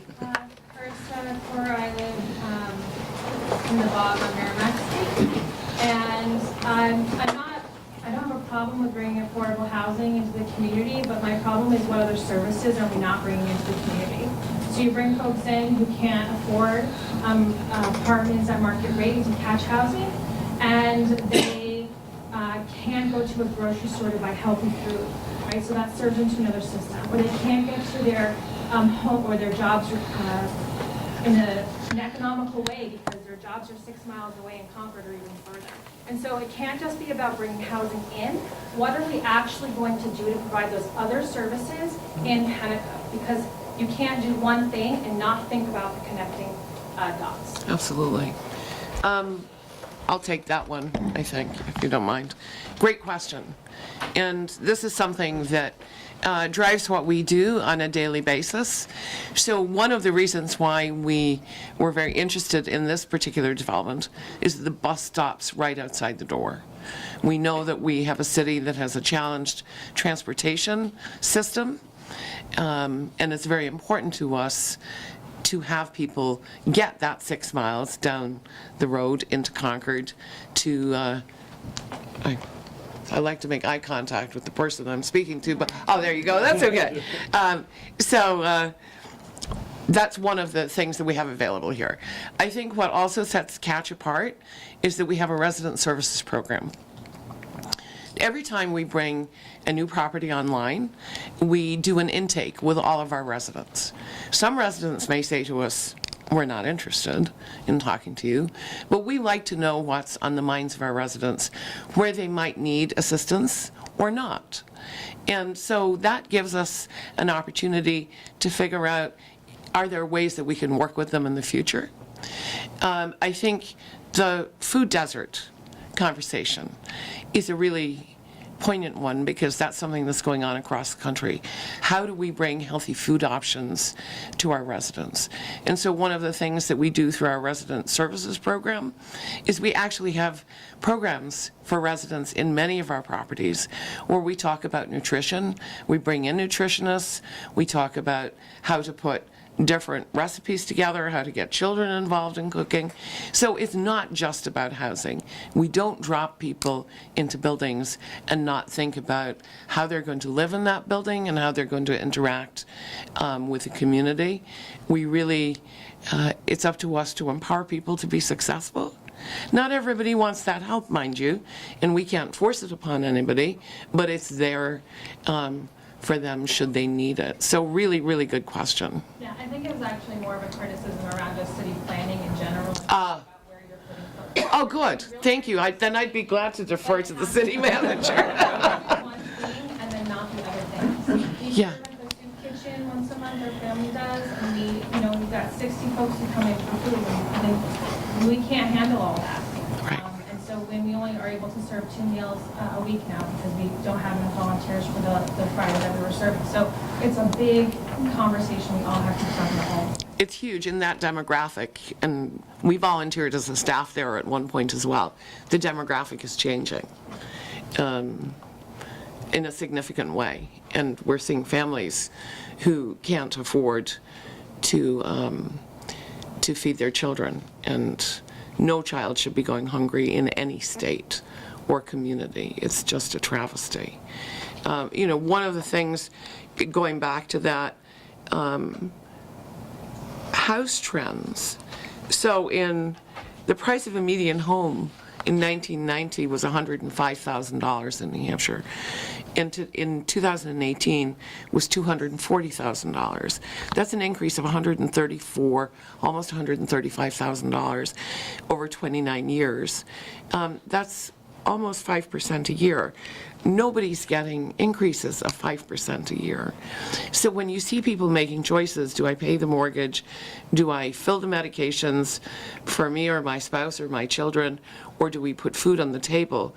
What we were seeing when we were volunteering at the Friendly Kitchen was that it was toward the end of the month that people were coming in. They had paid the bills and there was nothing left to put on the table. It's something that we all need to be speaking about in a holistic way, and not just affordable housing providers, because these are our friends and neighbors. And oftentimes what we see are the people that we know the best don't go to the food pantry in their own town for fear that they would be shamed and be seen by somebody else. So we truly don't know what goes on within the four walls of somebody's home. Next? Anybody? Yes. I haven't heard anything said about senior housing and affordable senior housing. As the economy has gotten better, people are going to work, Sure. Price of goods and services are going up, but these people on a fixed income, it's getting worse and worse and harder Absolutely. and harder every year. In addition to which, as you call challenged transportation, a lot of people have, No transportation. as they get older and have to give up driving, it's getting harder Absolutely. and harder. Absolutely. I've heard about workforce housing, about help for mental health, but I never hear anything about assisting our seniors. So let me just Please, start thank you. answering that. I may, excuse me if my voice will work. A significant portion of the units that we do in fact support every year are targeted to seniors. And so among those 1,000 units that we did last year, I don't remember the specific number now, but they were senior housing units specifically targeted to seniors. And as Rosemary pointed out, it's not just housing that is designed to meet seniors' needs, but also there are service programs that are designed to help them live in that housing in a more comfortable and effective way. The other thing I would point out, though, is that we're all, as a society, we're aging, let's face it, and there are a larger portion of us all who are older. Much of the housing that is described as workforce housing, much of the housing that is general occupancy, rental housing that has been built over the years, including much of what Rosemary's team administers, will have seniors living there. Some of them work. So we need to stop thinking perhaps about this distinction that, you know, you have senior housing where people don't work anymore and they're all seniors, and then we have other kinds of housing, and in fact recognize that there's opportunities for people of varying ages to live in varying places, and there's actually some good things that come from that, both for the seniors and for the other folks that are living in those communities. So it's not being ignored is the point that I would make. It's an issue. We recognize it's an issue. There are a number of developers who concentrate on doing that kind of work, and then there are developers like Catch that will work with both types of populations. And there are funding resources that target both types. Good question. Anyone else have any further comments on that? Well, what was the, I don't recall the name of the project, the one on Triangle Park Drive that just opened, 144 units of senior housing, just opened. So that was, and to address that demand. Just it's a brand new project, just opened. Yep. Yep, sorry. Yeah, Wendy, yes. Could I just make one comment about, I believe Yes. that I read that the project that is being built on the tannery site has a preference for seniors, so we'll give a preference to seniors, is that? No, actually, correct, or is that old? no, That's old. Yeah, that's old, right. That's old. Yeah, it does not have a preference for seniors, but I would point out that the majority of units in that particular property are one-bedroom units.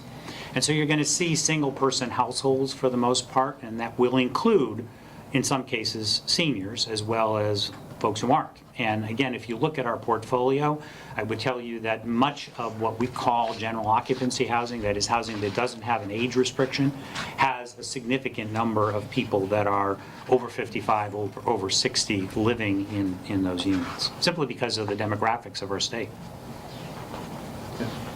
Wendy, yes.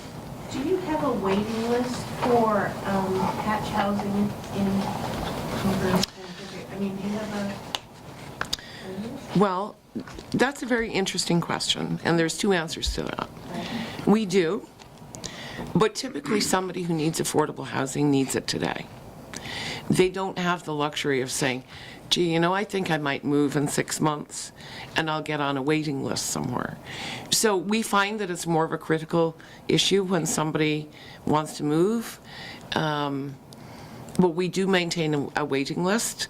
We have a fairly significant list for our one-bedrooms.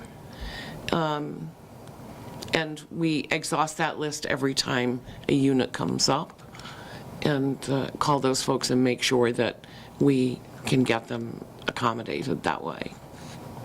But typically, we see families like to move in the summertime when school is out.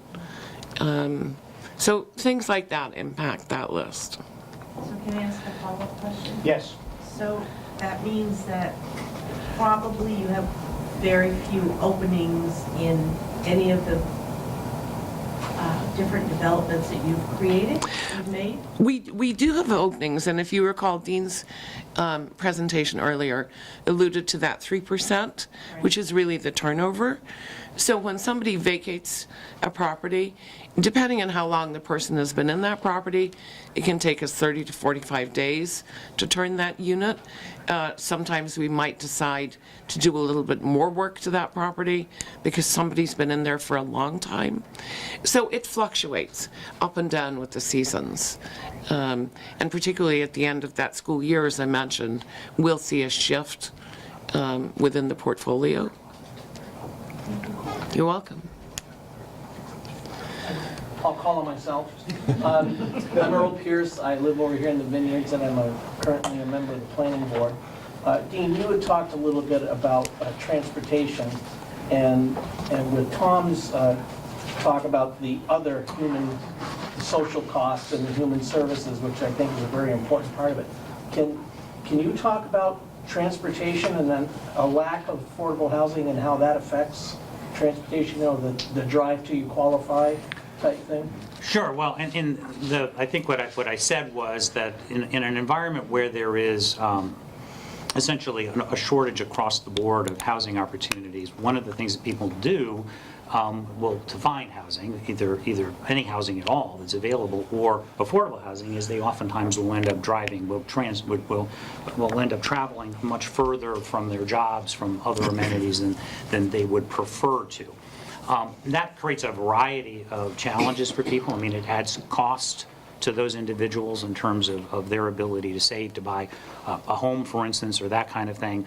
And it has other sort of just negative impacts on communities. There have been little sort of spot studies done on things like the implications for communities that rely on volunteerism to support a variety of elements of their community, on the fact that people are spending more time driving back and forth to work and not living in the community perhaps where they work, and not able to live in that community. And so they're not really in the place where they can spend time doing those kinds of things. Clearly the more housing you have closer to employment opportunities, to amenities, the better it's going to be for a community, a sense of community generally. It's also true from a cultural perspective now. I think that one of the things we're seeing with particularly younger consumers is that they would prefer to be in walkable communities. They prefer to be somewhere where they're closer to amenities of various types. And a lot of our neighborhoods, a lot of our communities in New Hampshire are not really designed around that goal. I don't know if that answers your question or not. Thank you. And I should mention, or thank you, Earl. And Earl Pierce is currently a member of the planning board in Concord, as well as being my substitute moderator. Thank you very much for just jumping in. I appreciate that. Yes, Christine.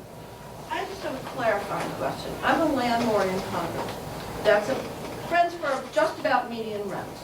Yep. And I did a little math. Luckily, I have my cell phone with me. And I divided your tax per unit compared to my tax per unit, and it seems about the same. You don't get any breaks on your city taxes, do you? There is a program that we can elect that is centered around the low-income housing tax credit program. And if you've got a couple of days, I can sit and talk about this, but the Cliff Notes version of this is the way in which we structure the financing piece of these deals means that it comes in as equity, not debt, right? So when we get an allocation from Dean or from New Hampshire Housing of tax credits, we then go out to the syndication market and we turn that into equity. The investor,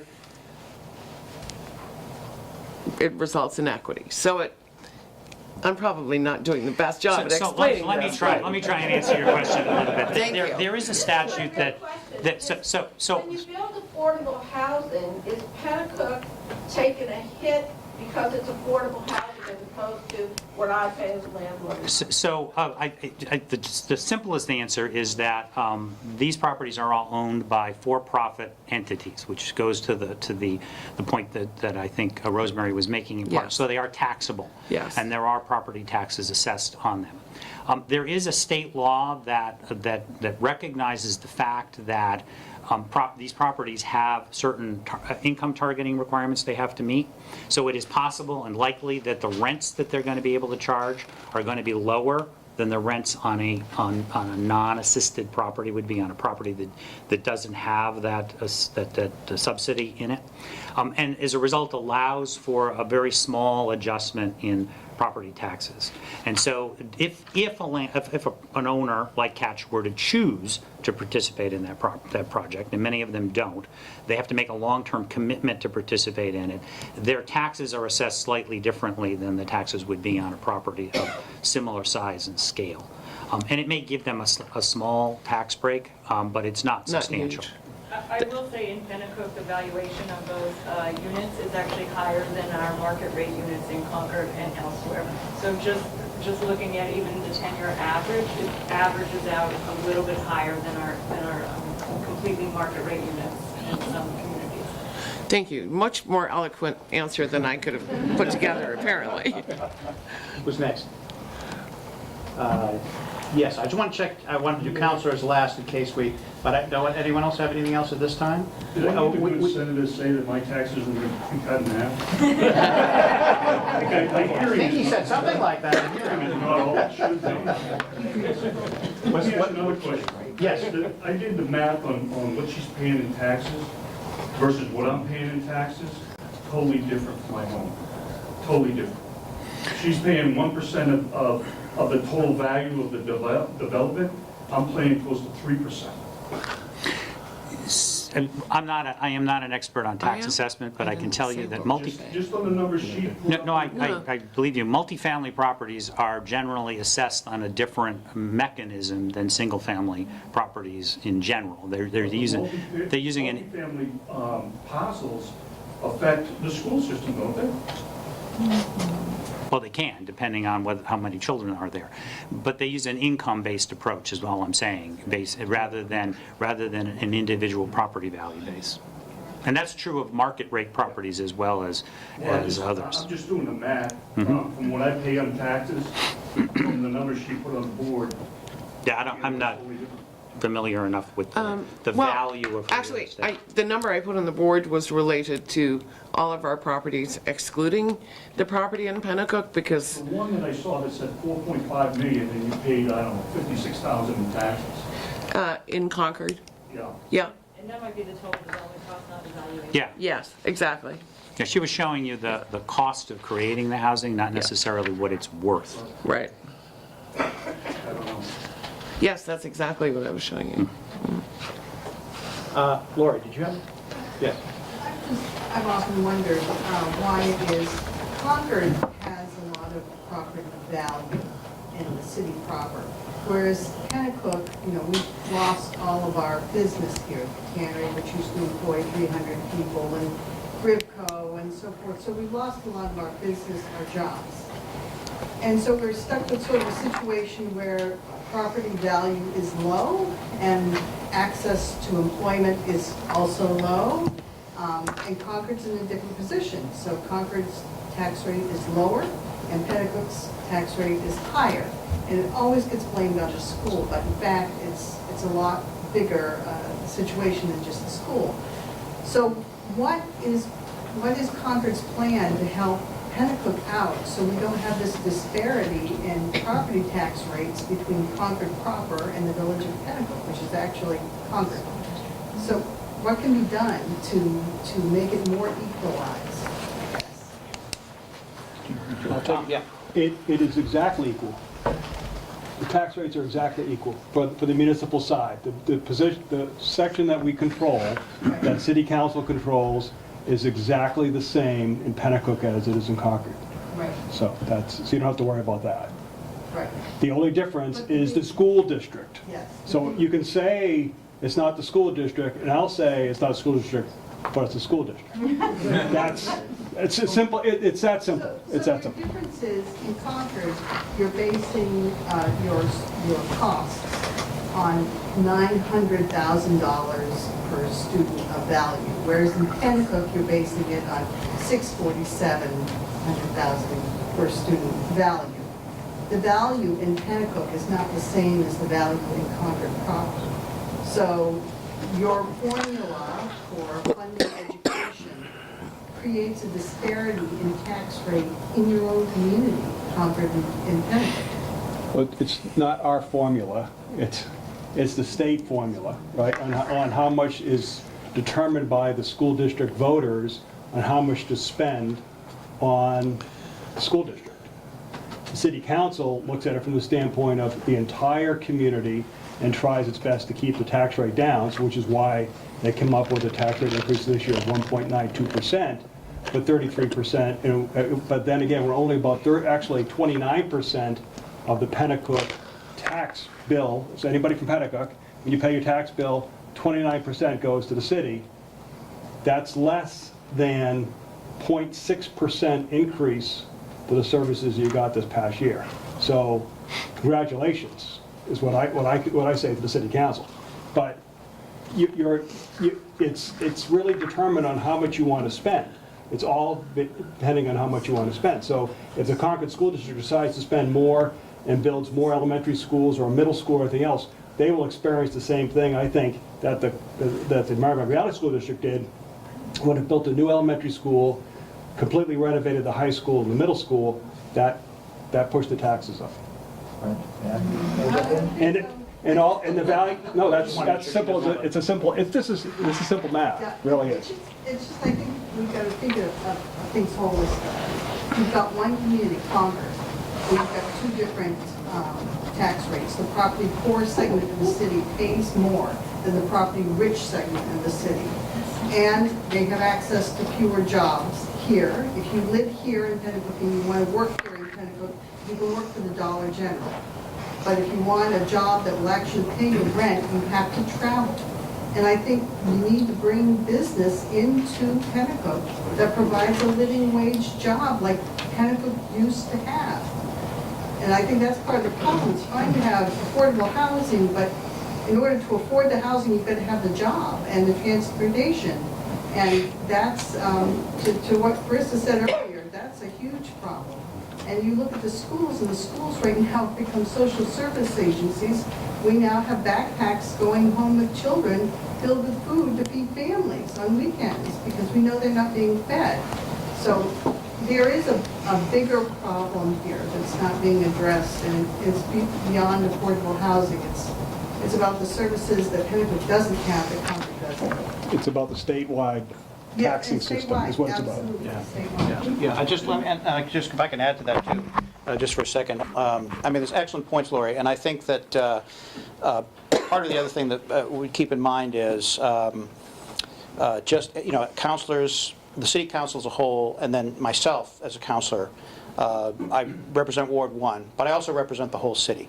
And so, we need to look holistically, but I obviously am trying to look specifically at what's going on in Penacook. Excuse me, and a lot of the things that you mentioned are some of those factors.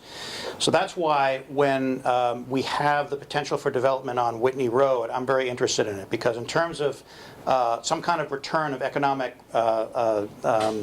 assessed value to the community is what's going to help try to offset some of those things that you're talking about. It's not just the commercial development that's proposed by the Rossios at the foot of Whitney Road. I suggested, and council agreed, and we voted to move funding up from 2025 to earlier years in the budget, last budget cycle, to study the extension of Whitney Road. And then, sure enough, what happened after that? It was like we were mind readers. Newspapers of New England, which owns the Concord Monitor, put their building on 100 acres for sale. That property will become much more valuable if the road is extended, obviously. And then we start to think about, okay, well, they've got 100 acres to sell. The city of Concord, Tom would probably love it. We don't have no control over who they're going to sell it to, what they're going to do out there. And so we need to do some mini master planning of the area and think about the road extension. think about what that can do in terms of economic development. So if you look at the whole city right now, that particular area, which I also call a gateway area to the city, and it is a gateway from Canterbury to Penacook and to the rest of Concord. It's an important area. It really needs some attention. It needs some direction, some planning. And with that, I think what we will end up with is potential for one of the biggest economic drivers in the whole city of Concord. If we're looking at certain areas of Concord that are going to be really huge in terms of potential future development, that's one of them, the Whitney Road area. Another one would be Store Street Extension. If we're able to get hold of the state properties there. So this is what the city is always, and the city council is always looking towards, and of course the city manager and city staff as well. Where we are, it's a constant problem that we're looking at. And so I appreciate that. Those are excellent points. We have a follow-up question? So let me ask you a question. The building, it's the old Concord Monitor building, does it belong to Penacook property taxes? Or does it belong to Concord property taxes? It's in Penacook. It's in Penacook Ward 1. So, yeah. Because I was under the understanding there was some verbiage out there that Concord was trying to do some finagling to try to get that on their tax. Tom, finagling? What do you think? Yes. I think, and Some finagling the bagel, if you call it. I'm going to guess what you heard, which was there was folks who were looking at buying that as part of the Concord School District? Well, yeah, that was one of them, that at the end of the day, that Concord was. It's not Concord. It's not. They're not Concord. Okay. They're the Concord School What's District. your name? I just want to Tom Aspell. What is it? Tom Aspell. Tom Aspell. Aspell. Said it's in Concord. It's, no. Okay. Wait. Let's move on. Yeah. Move on. It's all in Concord. Yeah, Penacook is. It's all Everything's in Concord. It's in the Merrimack Valley School District. Okay. Yes. That is correct. Anyone else have any other questions? I know I want to get to Councilor Hirschlag, Councilor Champlin also. Well, Councilor Champlin is fine. you're deferred. We do have another question in the back. Yes, thank you. You opened with a couple of RSAs, and I wonder if there's any enforcement methods for those RSAs? I mean, you say you gotta have affordable housing, but what if no one we build 50 units, say? I don't know if you, yeah. So, yeah, the enforcement mechanism would be that a developer who is looking to do housing that would meet those requirements and is not able to do that in the community because of zoning practices would have to litigate that issue. There was either currently by going to court. There was in this year's budget package, there was provision for a slightly alternative mechanism, an administrative review mechanism for that. But even so, you would have to have a specific case where you were turned down or were unable to pursue a particular opportunity. So if you're asking, is there some sort of ongoing mechanism where the zoning policy of a local government is reviewed to see whether it meets that standard, the answer is no. So are you saying for a case that you would have to have somebody who's done pond, right? To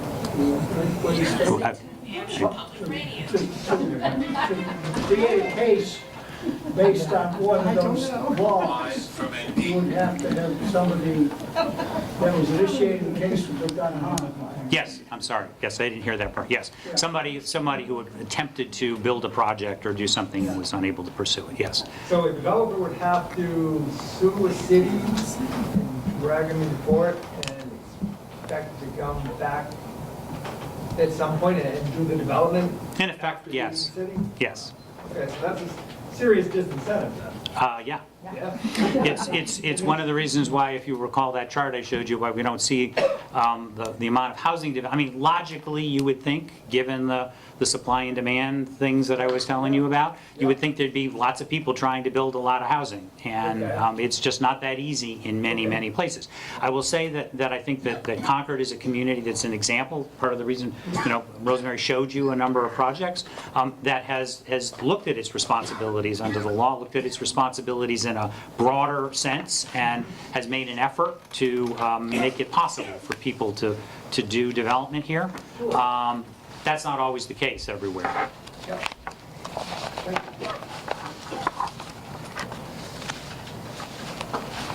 excuse me, someone was in need of water, so I popped away for a second. Thank you. And also, Dina, I believe that those statutes that I read, one of them anyway, came into being because, in fact, there was a lawsuit originally.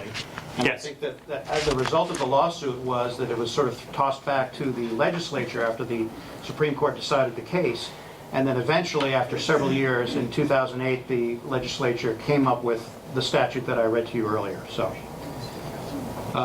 Any other, yes, in the back. Sally Christensen, I just have a clarifying question. So I was looking at the current estimates and trends in New Hampshire housing supply publication, and it says that in 2017, 53% of the total housing supply is multifamily homes, and so, but it doesn't break out Penacook. So I was wondering if you have the tentative figures on what percentage of multifamily, like how many multifamily, what percentage of multifamily housing exists in Penacook versus Concord proper? So that's the number for Concord as a whole, that's in the census data? Yeah. I don't know the answer to that. I'm not sure whether it is available or not, but frankly, if you want to give me some contact information, we'll have somebody take a look and see if we can get it for you. I thought I saw another hand. Oh, yes, Chris. Hi, I'm Christy Dillard Bartlett. I'm a rep from Ward 10. And I just want to say that the legislature is very aware that we're an aging state and that we're really struggling with getting younger people to either stay in our state or to come to our state. Maine, New Hampshire, and Vermont are the oldest states in the Union. And we need younger workforce. We have very high school loan debt because we don't give much money to support our university system. Our housing, as we've already heard, is really high. So I think that when we have an opportunity to invest in affordable housing, I think we really want to be able to take it. You know that the budget was a real struggle, and it's going to continue to be a struggle until we deal with how we raise revenue.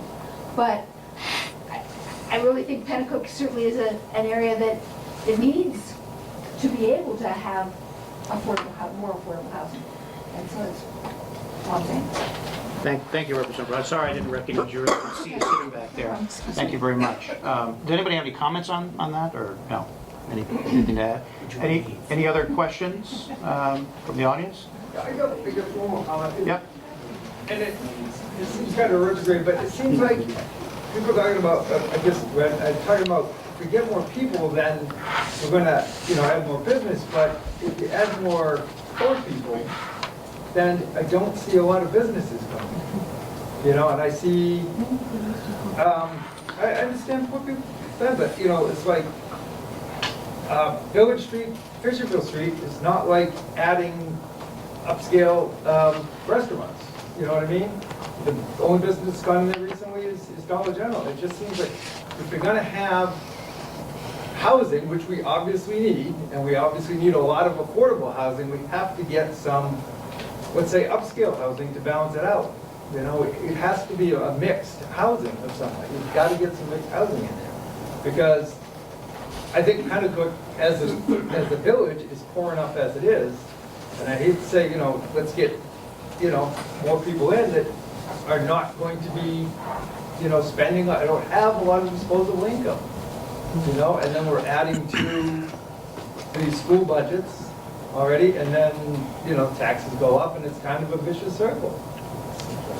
If I might. Yes. So I drive home every night through Moultonborough, New Hampshire. Yeah. Dollar General. Oh, yeah. So unfortunately, I don't think Dollar Generals are that choosy about where they locate. And I don't necessarily think they base it on demographics. They seem to just pop up like mushrooms. But I would like to just speak to your point about poor people for a second and just remind folks what we're talking about in terms of qualifying income. And I wish we could find another name than affordable housing, because it has taken on such negative connotations over the years. So for a 3-person family, at 60% of area median income. That's $47,520 a year. And one of my colleagues, Tom, who's here this evening, and Kate and I were talking this afternoon about a local electrician who brings on some apprentices at $12 an hour. And as Tom said to me, my son makes more money than that working at the local 7-Eleven, was it, Tom, or the equivalent of that. So I think we have to change how we think about our expectations of what people are going to earn.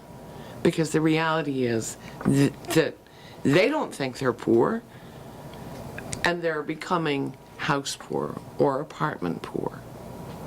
And it's no longer good. I mean, I grew up in a world where, you know, the answer was pull your socks up, do the job, and get a better job. The more you get a better job, the more it's getting eaten into, and it doesn't matter how hard you work, it's still hard to make ends meet. So I hear you on the economic development piece, and I know that the city has done a phenomenal job in really stepping up its game on economic development, but sometimes the numbers have to be there almost like the grocery store. So I looked at the tannery site, I hate to say maybe 10 years ago, and worked very closely with Associated Grocers and a couple of others back then, and it always came back to cars per hour passing the site, or pedestrian, you know, to try and incentivize those businesses. Maybe one of the great things you could do would be engage with Plan New Hampshire and do a charrette around economic development in Penacook.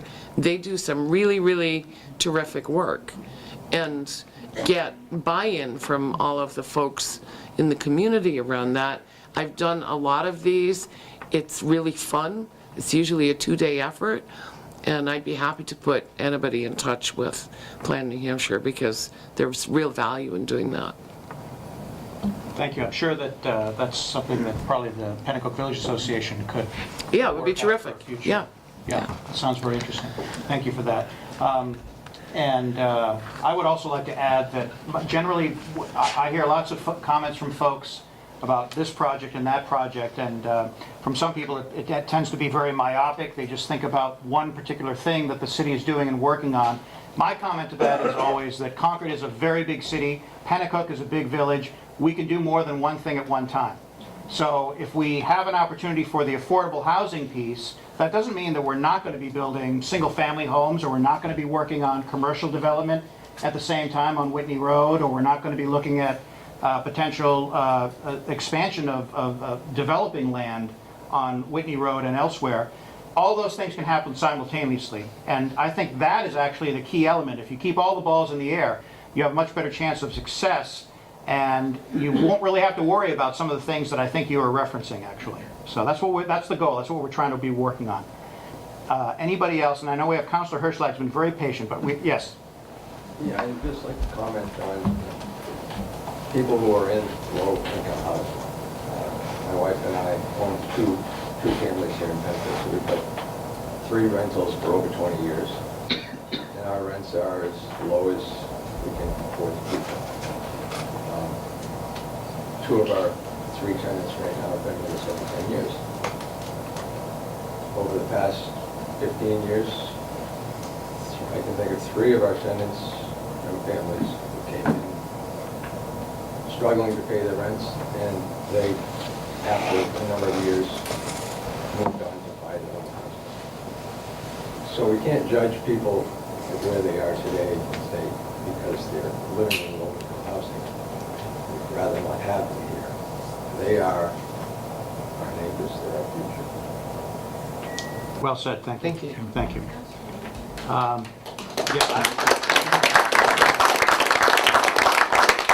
Thank you for sharing that also. Anyone else?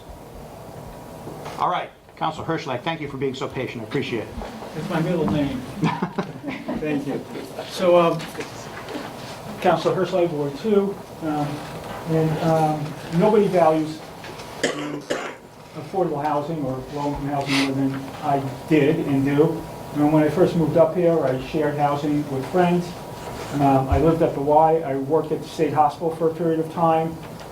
Housing for employees was in Walker and Johnson and Spalding. I lived in Johnson for $32 a month with linens.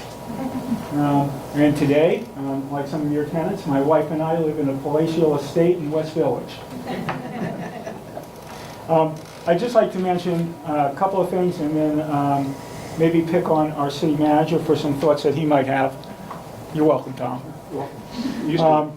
The RSAs that were mentioned earlier for workforce housing and affordable housing, I wonder, I don't recall when the legislature passed the law, the statute for unfunded mandates, but I'm wondering if 67459 for workforce housing was passed today and there wasn't any revenue or resources attached to that, if that would be an unfunded mandate. My other thought is that Penacook over the years, Lori and David could tell me, over the last 5 to 10 years, we've lost over $50 million in assessed value on commercial properties. So even with their project, which is a fantastic project, these folks have worked for years and years and years to try to add value to our community. And we're finally on the cusp of seeing all their hard work come to fruition. But that first phase of their project, even if that maximizes the value of that property, won't make up for the lost assessments that we've seen in the community over the years. And that's over $50 million that we've lost over that 5 or 10 year period. The other thought, and perhaps Tom could talk to this a little bit, is we're seeing some new revenue from the legislature. Thank you very much. A little bit overdue, but thank you. But that's only one-time funding. It's only for this budget cycle. There's no guarantee that it will continue on. So how is that money spent? Is it spent to reduce taxes? We certainly don't want to put it into ongoing projects because we don't know if that revenue is going to be there in the future. Do we use it for one-time capital projects? Do we put it in reserve funds? So any thoughts that you might have, and I'll sit down and... How much is it? What's that? How much is it? How much is the money? How much is the money? And what? I think they said the city's going to get like $655,000 in unrestricted funds. Penacook, $1.5 million, and then the school districts are going to get significantly more. Did they say what fiscal year? So I think the budget's biennium budget. I don't know if that was for both fiscal years or just this year. It is. But I think it's more of a generic question as to, because we don't, or I could answer it for you if you like, but I don't want to put words in your mouth. I think generally what's happened when there's been some sort of windfall to the city council has looked at it from a one-time dollars coming in. Now, obviously, if it repeats itself year after year, then it becomes a reoccurring revenue. They've looked at one-time expenditures. So I'll give, the latest example was the settlement lawsuit that we ended up doing with a utility company, which netted us just over $1 million. And the city council looked at it and said, what is the biggest concern that seems to be citywide, and that was the state of the road system. So they decided to do a one-time improvement, which the road, if done right, should last a good 20, 25 years. And they spent an extra $1 million this calendar year on doing road improvements throughout the city. So we typically spend, right now, we're spending about $2 million, so that increased it to $3 million. So the idea of doing that was also because that would save us money going forward, because now you don't have to make those repairs to those roads that are going to fall apart earlier. So it's really an investment. So I think if you were to get something as, I'm going to say it, as small as $600,000, which when you look at a city's budget of about $70 million annually, $108 million when you throw in the capital amount, $600,000 is a very small amount of money. They would probably look at something to do with some sort of capital improvement, or maybe writing down an interest payment on a bond of some sort. It's small. It's very small dollars. Bog Road? If I could just follow up for a second. Bog Road's about I don't know how much is it, 650, 800,000, so probably not Bog Road. But, not even close. but it is something, but it could be roads. I mean, that could be a very likely scenario. So the point that Tom's making is that, and even if $6.5 million goes to the school district, that's a one-time infusion. So do you go ahead and put in new programs? Or do you try to put that money aside? Maybe some tax relief, maybe put some in a reserve fund for programs in the future to help stabilize taxes down the road. But yet there's demands that there's needs today for ongoing programs. So without the legislature changing the funding or guarantee or having more of a income flow from the state over a longer period of time, it sounds nice, that's a lot of money, but what's it going to do? In 5 or 10 years, are we going to be right back where we started from? So it becomes even more important to ensure, unless the state's willing to change how they fund education, and I don't see that coming down the road, then it becomes even more important to try to find that balance between commercial and residential development. And I think some of the projects that we're looking at, some of the programs that we're looking at, like form-based code, I think gives us more of an opportunity to integrate that type of mix, which will help mitigate some of those new costs that come to the community. But I think we need to be cognizant of it, we need to pay attention of it, and as we go forward planning, we need to leave spaces open and look to ensure that we have the opportunity to bring commercial growth in to help to mitigate some of those new costs as more people come into our community. Thank you. Thank you, Alan. I don't know if anybody has any comments on that. I just wanted to say Oh, that yes.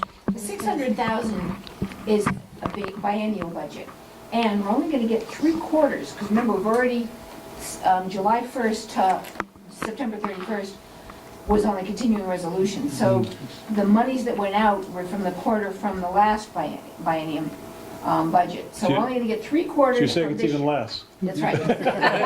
Don't worry, That's what I'm I haven't spent it yet. So, just make sure we all know that. when we see it, I'll believe it. Yeah. So I don't think it's going to have a significant No. decrease. Yes. So, Connie Lane, State Rep for Ward 2.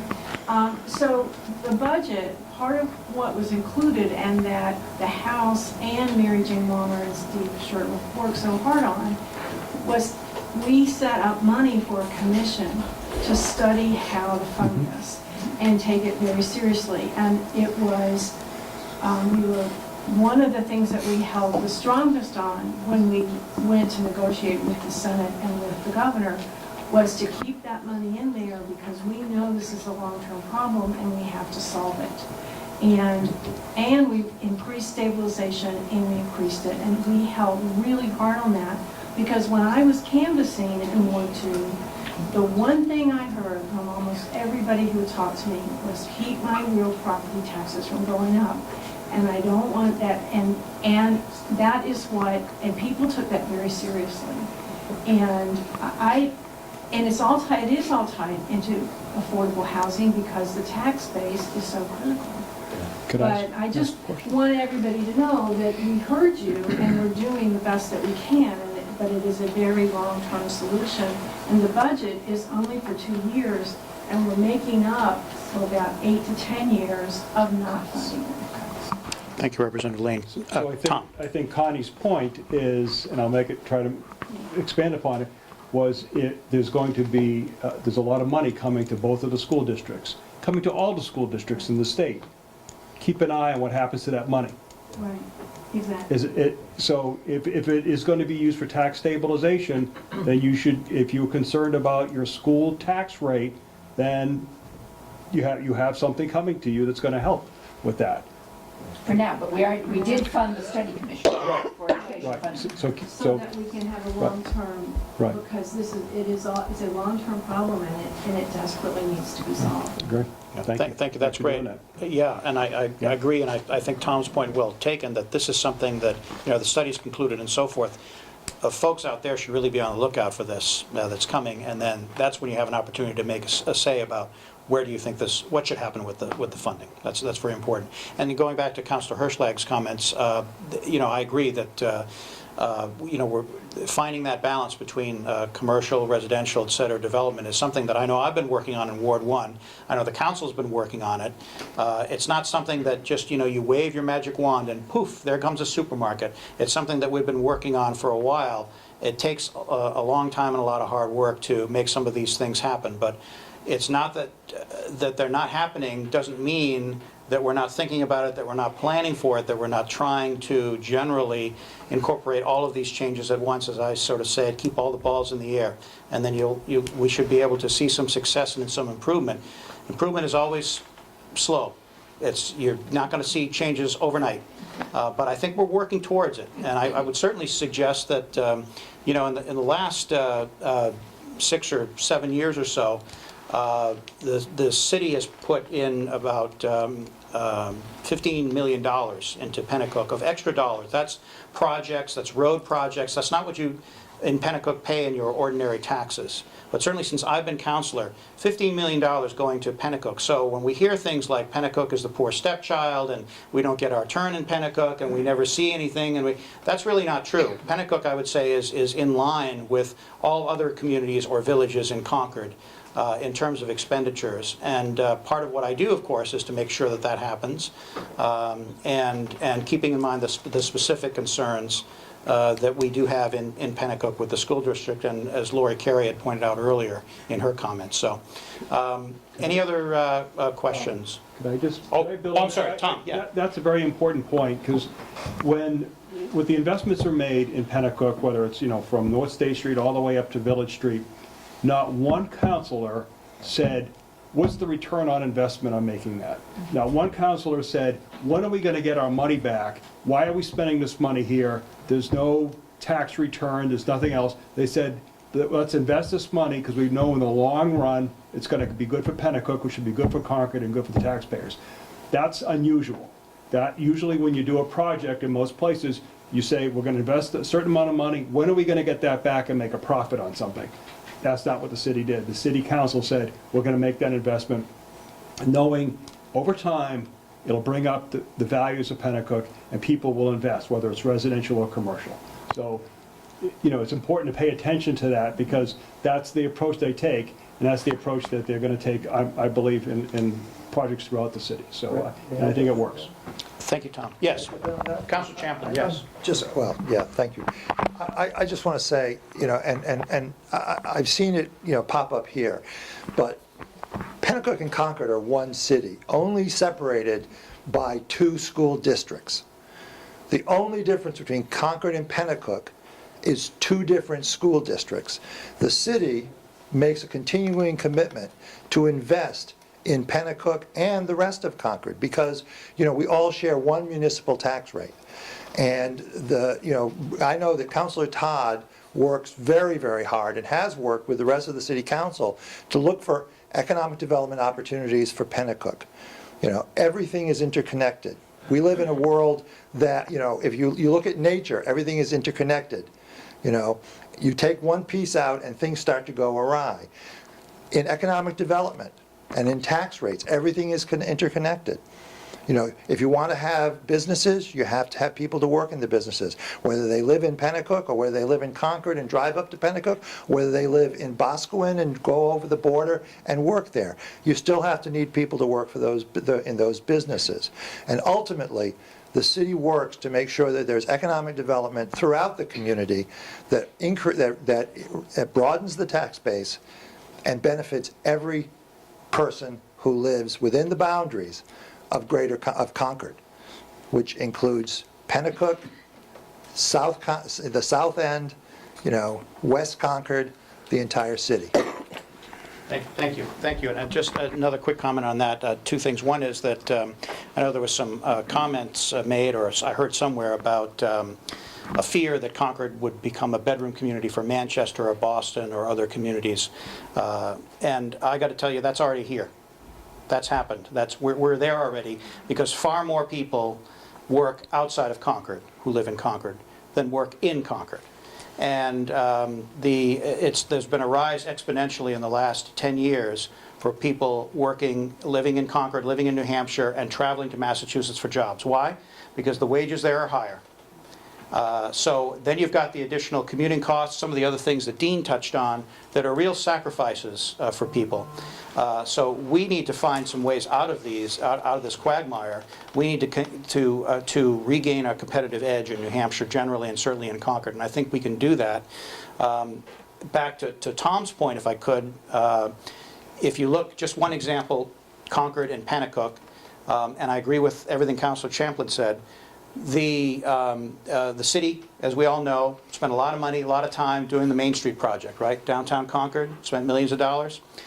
Simultaneously, and as Tom pointed out, the City Council voted to spend an extra $2 million, in addition to redoing Village Street, which is Route 3, an extra $2 million to bury power lines, just as they did in downtown Concord. So Penacook got the exact same treatment that Concord did. And I think that investment, as Tom was alluding to, is part of the structure. When people outside the community see, oh, let's see what's happening in this place called Penacook. They come in, they see the amount of money that the city has invested in the infrastructure, in improving the parks. Rolfe Park Pool, that was the first pool that was redone in the whole city of Concord. Penacook came first on that one. And all of the other stuff that goes along with that, you start to say, well, wait a minute, maybe they're investing in the city. The city believes in this village. Maybe we should take another look at this. And that's when things start to happen. And I think certainly in terms of downtown Concord, there's a lot more synergy there already built into the system. There's a lot more businesses and so forth. Penacook doesn't have that. Why? Because Penacook has been in decades and decades of stagnation. And I would argue that part of the problem has been that Penacook has basically always said, no, we don't want that. No, I don't want this. We're waiting for some magic wand to be waved and some beautiful project, a dream project, to fall from the sky. It's not going to happen. We have to build up to it incrementally. And so we may get some things that not everybody will agree on and not everybody likes necessarily, but I think that is part of the building blocks, part of the pictures of the puzzle. When we put all those pieces together, I think that we'll have a lot more success that way. So, yes. And I'll stop after this. I usually don't get a nice crowd I can speak to, or pleasant people like this. Just the city council? Yeah, I usually deal with the city council. So if you remember when Route 3 was redone, the city council had an option of not taking out the concrete that's underneath Route 3 as it goes all the way up to Bosco. So when you drive into Bosco now, every 40 feet you hear, right? Because when that road was redone, they left the original Route 3 underneath that roadway. So within a year or two, it actually broke up. Every 40 feet you see a seam. The city council said, that's not good enough for Penacook. And really, this is the conversation. We're going to spend an extra $3 million and remove that original road, concrete road of Route 3 that was built back in the, whatever that was built. 30s, I think. Yeah. When Byron was a little kid. But it removed all of that so that now the road, when you drive up there, now we still have some work to do with the manhole covers. City council appropriated the money to take care of that, so that'll be taken care of. But that is another example of going the extra mile, because everybody coming down from Penacook to Concord every day was going to experience that, inadequate drive. Do it. If you drive up to Boscawen tonight, drive up there, you know exactly what I'm talking about. And that's going to get worse every single year, but it won't in Concord. So thank you, Tom. Any other questions, thoughts, comments tonight? Good. Thank you very much. I really appreciate it. Again, thank you to our special guests. One more round of applause. Really appreciate it. And please visit the website, Penacook Village Association.org, for additional events like this that will be coming to you in the near future. Everyone have a good night. Thank you very much. Thank you. Thank you. Thank you so much.